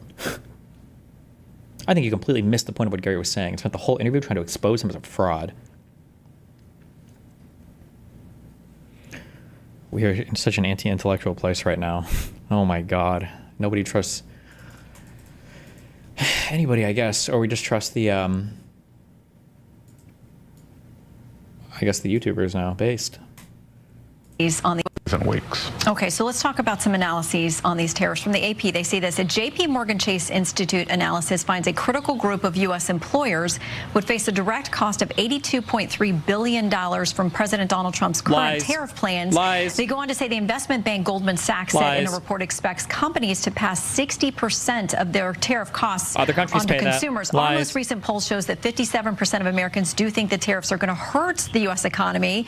So some of the experts, everyday Americans, they have real concerns about how this is going to cost them. What's your message to them? Well, I think there's a lot of misinformation out there.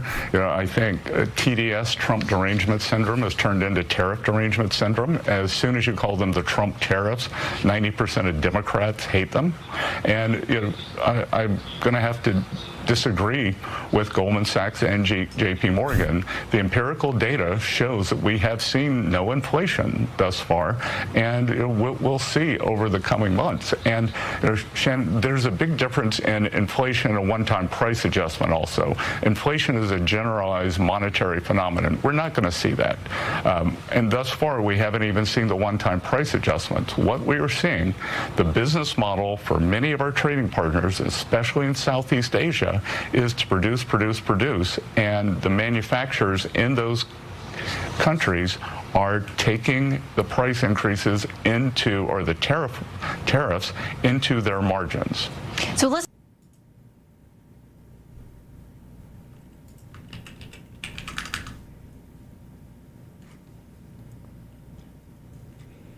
Wait, this got posted on my fucking subreddit? No. Assad and Bad Empanada unintentionally reproduced Israeli state narratives. This isn't not an Israeli state narrative. This post was so dumb. Weren't Jews and Palestinians besties before 1948? That's what people keep saying, /s. Weird revisionism. Please explain why the first Zionist city, Tel Aviv, was named after Herzl's book name in Hebrew in 1910 already. Oh, good job. We got a fact checker. Our strongest Israelis.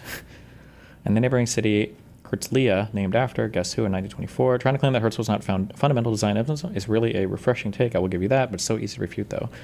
You need to recenter your understanding of the conflict as beginning around the Young Turk Revolution of 1908.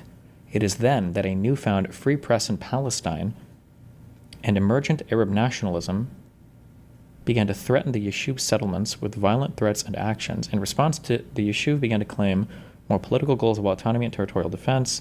Makes perfect sense why by 1910 Herzl's writings began to emerge on the idea. It was still not the dominant ideology, mind you.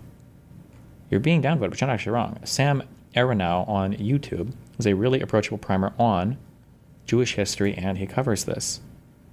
When it came to stuff like the labor Zionism ideology, I thought Herzl was a huge proponent of that, or was he not? I don't care about this. It's not. Maybe not. Labor Zionism. Maybe this came after?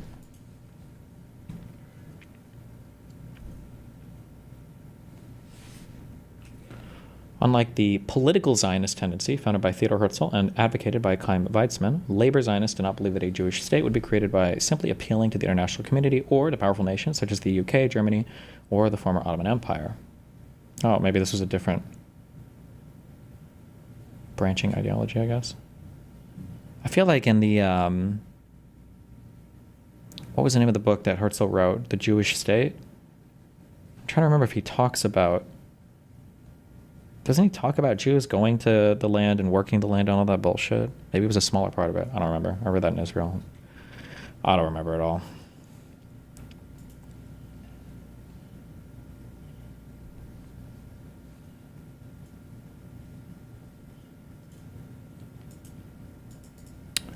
Have you read The Jewish State? Yeah, it's a short book. Isn't it? I want to say it was like 80 pages or something, no? Or if it was like 120 pages, they're like short pages. Like you could read it in a couple hours, I think.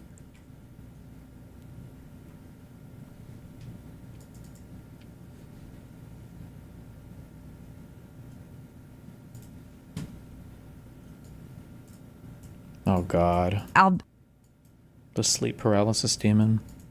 It disgusts me. Honestly, I turned a corner this past weekend where I'd had it. I have been in 4 years. My first 4 years was under the Biden administration. And so everything I blamed on Democrats. Exactly. And I was absolutely repulsed and disgusted to what happened to our country over 4 years, just like everyone else. Shocked, angry, and disgusted. Me too. And obviously that's why we won in November. Yes. Oh my goodness, it was a miracle. I mean, people poured out from all walks of life, all backgrounds, and came out and voted for Trump, voted for Republicans in the House, Republicans in the Senate.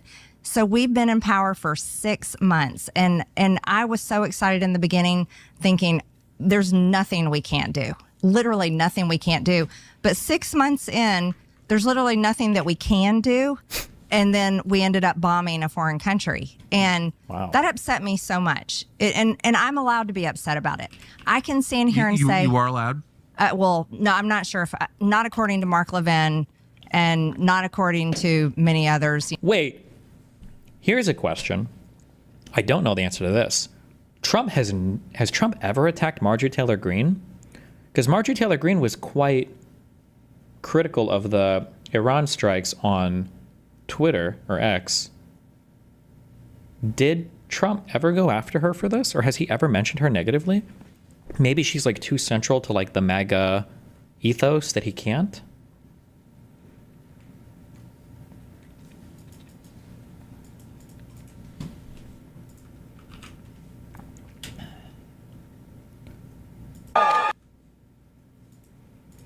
He's such a baby. Because you're a discourse rapist who makes us all look worse by comparison through bad faith attacks like this one. What? Many commentators seem hesitant to use the term doxing, perhaps because it is often misapplied. This you get fucked nerd.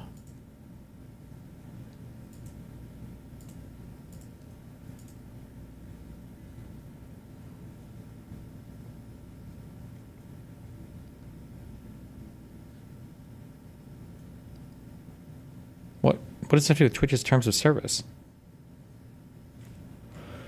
Why are you arguing with me, LeMayo? I didn't write the law or Twitch's TOS. Find an attorney who says you were correct. That's obviously a contract, social legal issue, not a feeling issue. Maybe he's go back up. I'll accept if he does, because you're a discourse purpose. Oh. Remember that all of the people who are anywhere near me or around me are constantly being threatened, attacked, and doxxed if they don't have the correct narratives.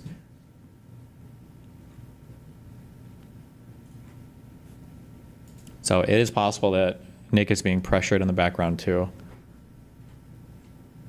I don't know how much, but...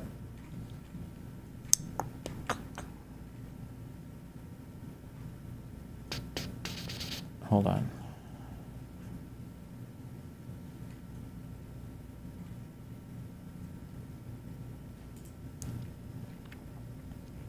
Nick is supposed to have a show with Dan soon. Is that still happening, or...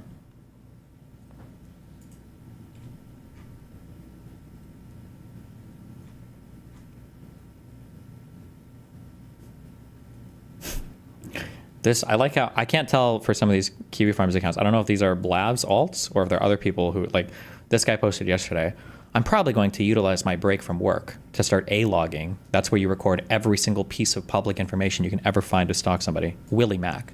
My initial reading of his first video on Destiny was that it was motivated more by stupidity than blatant sweeping. The recent revelation that Erudite helped in making the video. It's just like, before I start gathering docs material on him, I'm going to go through all of his content to get a measure of how retarded he really is and highlight whatever incompetence I find. Doxing him might be a challenge. I won't ask people to help me in doxing him since I don't already have blah, blah, blah. Yeah. I think they said the same thing about that Drew guy, Drew Pavlov or whatever. They've been trying to dox him, or did dox him, I guess. Yeah, just it's fucking unhinged.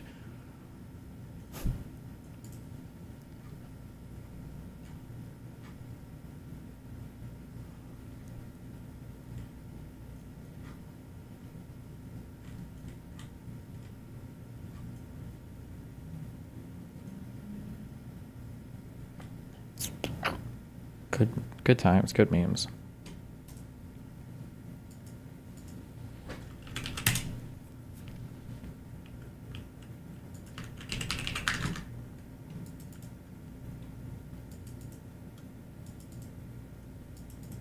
Dan was arguing about the Twitch TOS that if someone has their full name as their screen name, then posting their username is doxing according to it. Posting it where?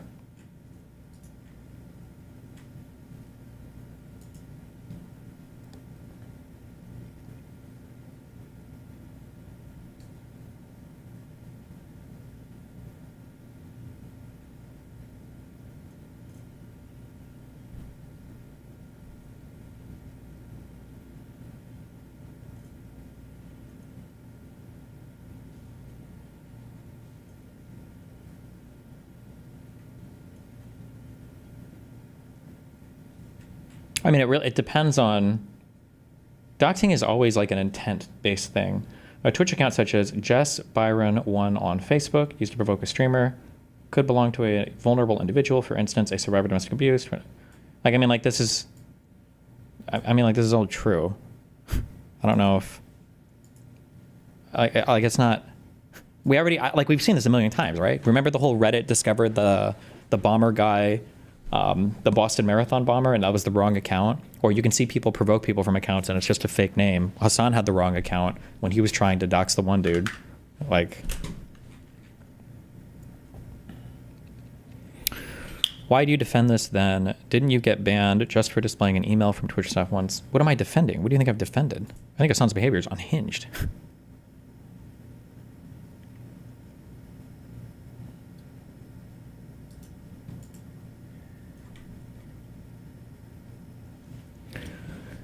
Do you want to review the Dan versus Diorio debate? Let me fix that. Maybe we will.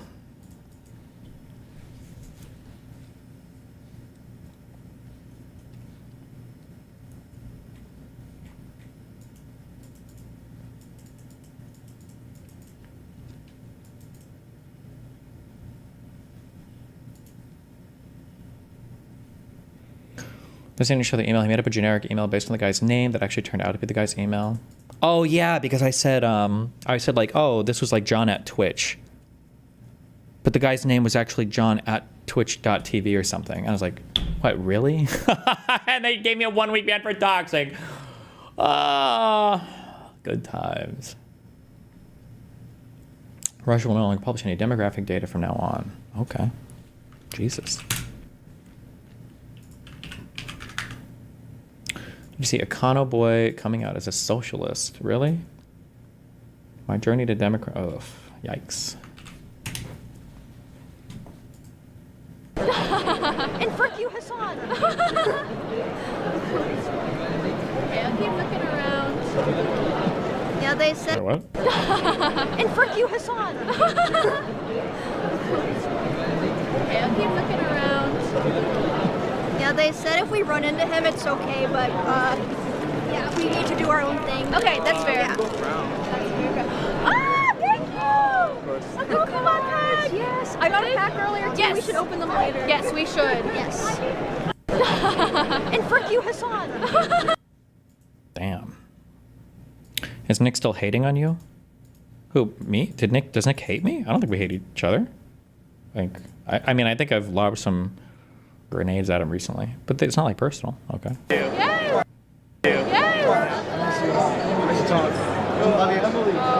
Oh, sorry. Nick Diorio. Oh yeah, he hates me. Yeah, but he had to, because I think he was seen as like a fan of mine for a little bit, and so in order to show people how much of not a fan you are, you have to go completely the opposite direction. So,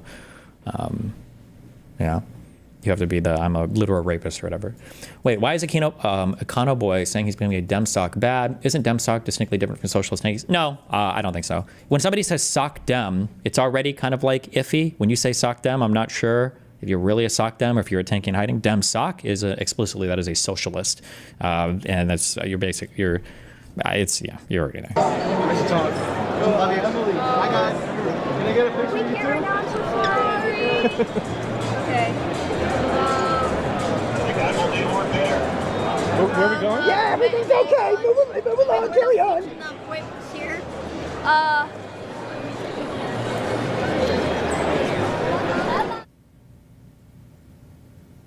Cameron. We want to see them. We'll see you around. No, Cameron? Okay. All right, we'll see you later. Okay. Good luck. Yeah. We're back on me. We're back on me. We want to see big booties. We'll go somewhere. We're gonna find. Can we go to Pop Mart? Yeah, let's go to Pop Mart. Okay. Bye, guys. We'll link up again. I don't know where my people are. She's like a lost baby. Oh, God. We'll see you later. What am I supposed to get from this? Okay. Good luck. We're back. We'll see you around. Come on, carry on. Wait, here. They told Seer to keep Hassan away from them, I think is the implication. Gotcha. Why? Oh, God, he's so fucking cringe. Holy shit. Oh. No Hassan on stream. Wait, really? I like them all. No Hassan on stream. The boss man said no. I hear them. I like them all.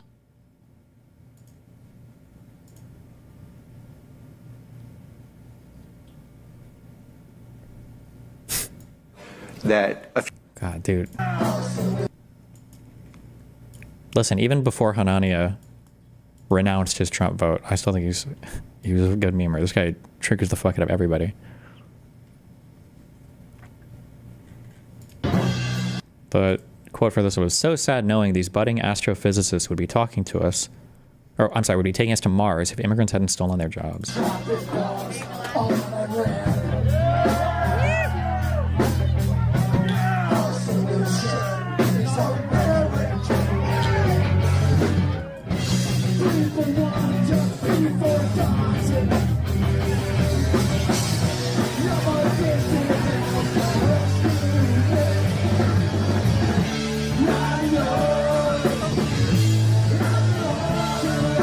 Listen, if you want to do your shit or whatever, I mean, do your shit. But I'm just saying that if there was like a video of this and it was like a bunch of fucking Hispanics doing some fucking cringe Mexican music bullshit, everybody would be saying shit like, "I can't believe what America's turned into. I don't even recognize my fucking country anymore." Like, I don't know, it's fucking cringe. All right. Zoran Mamdani is now getting harassed at his own events. What do you say? I have a question. Oh. What do you say about politicians that constantly reaffirm Israel's right to exist? Didn't we watch this on stream? Because people like me are constantly attacked by politicians for standing up for Palestine, and you are constantly defending the right for Israel to exist. My family is in Palestine right now, constantly under attack, and I'm hearing you say free Palestine, but also Israel has the right to exist. Don't be hypocritical. Don't be hypocritical and say free Palestine when you're also defending the right for Israel to exist. It does not have the right to exist. It does not have the right to exist. It's not your land to say it has the right to exist. Woo!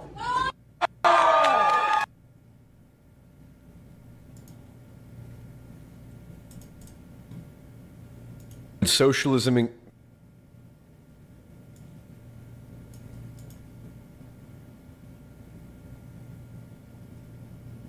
Try to feed as many homeless people as possible. All right, let's do it. I made you 24 sandwiches. Oh, baby. That's a lot of food. Oh, yeah. Do we pay up front or do you want me to pay here? We are actually not charging you. No, we have to.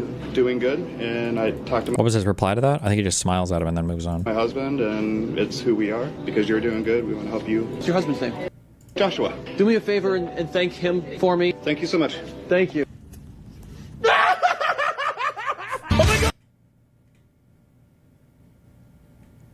I mean, this is probably a meme fake thing, right?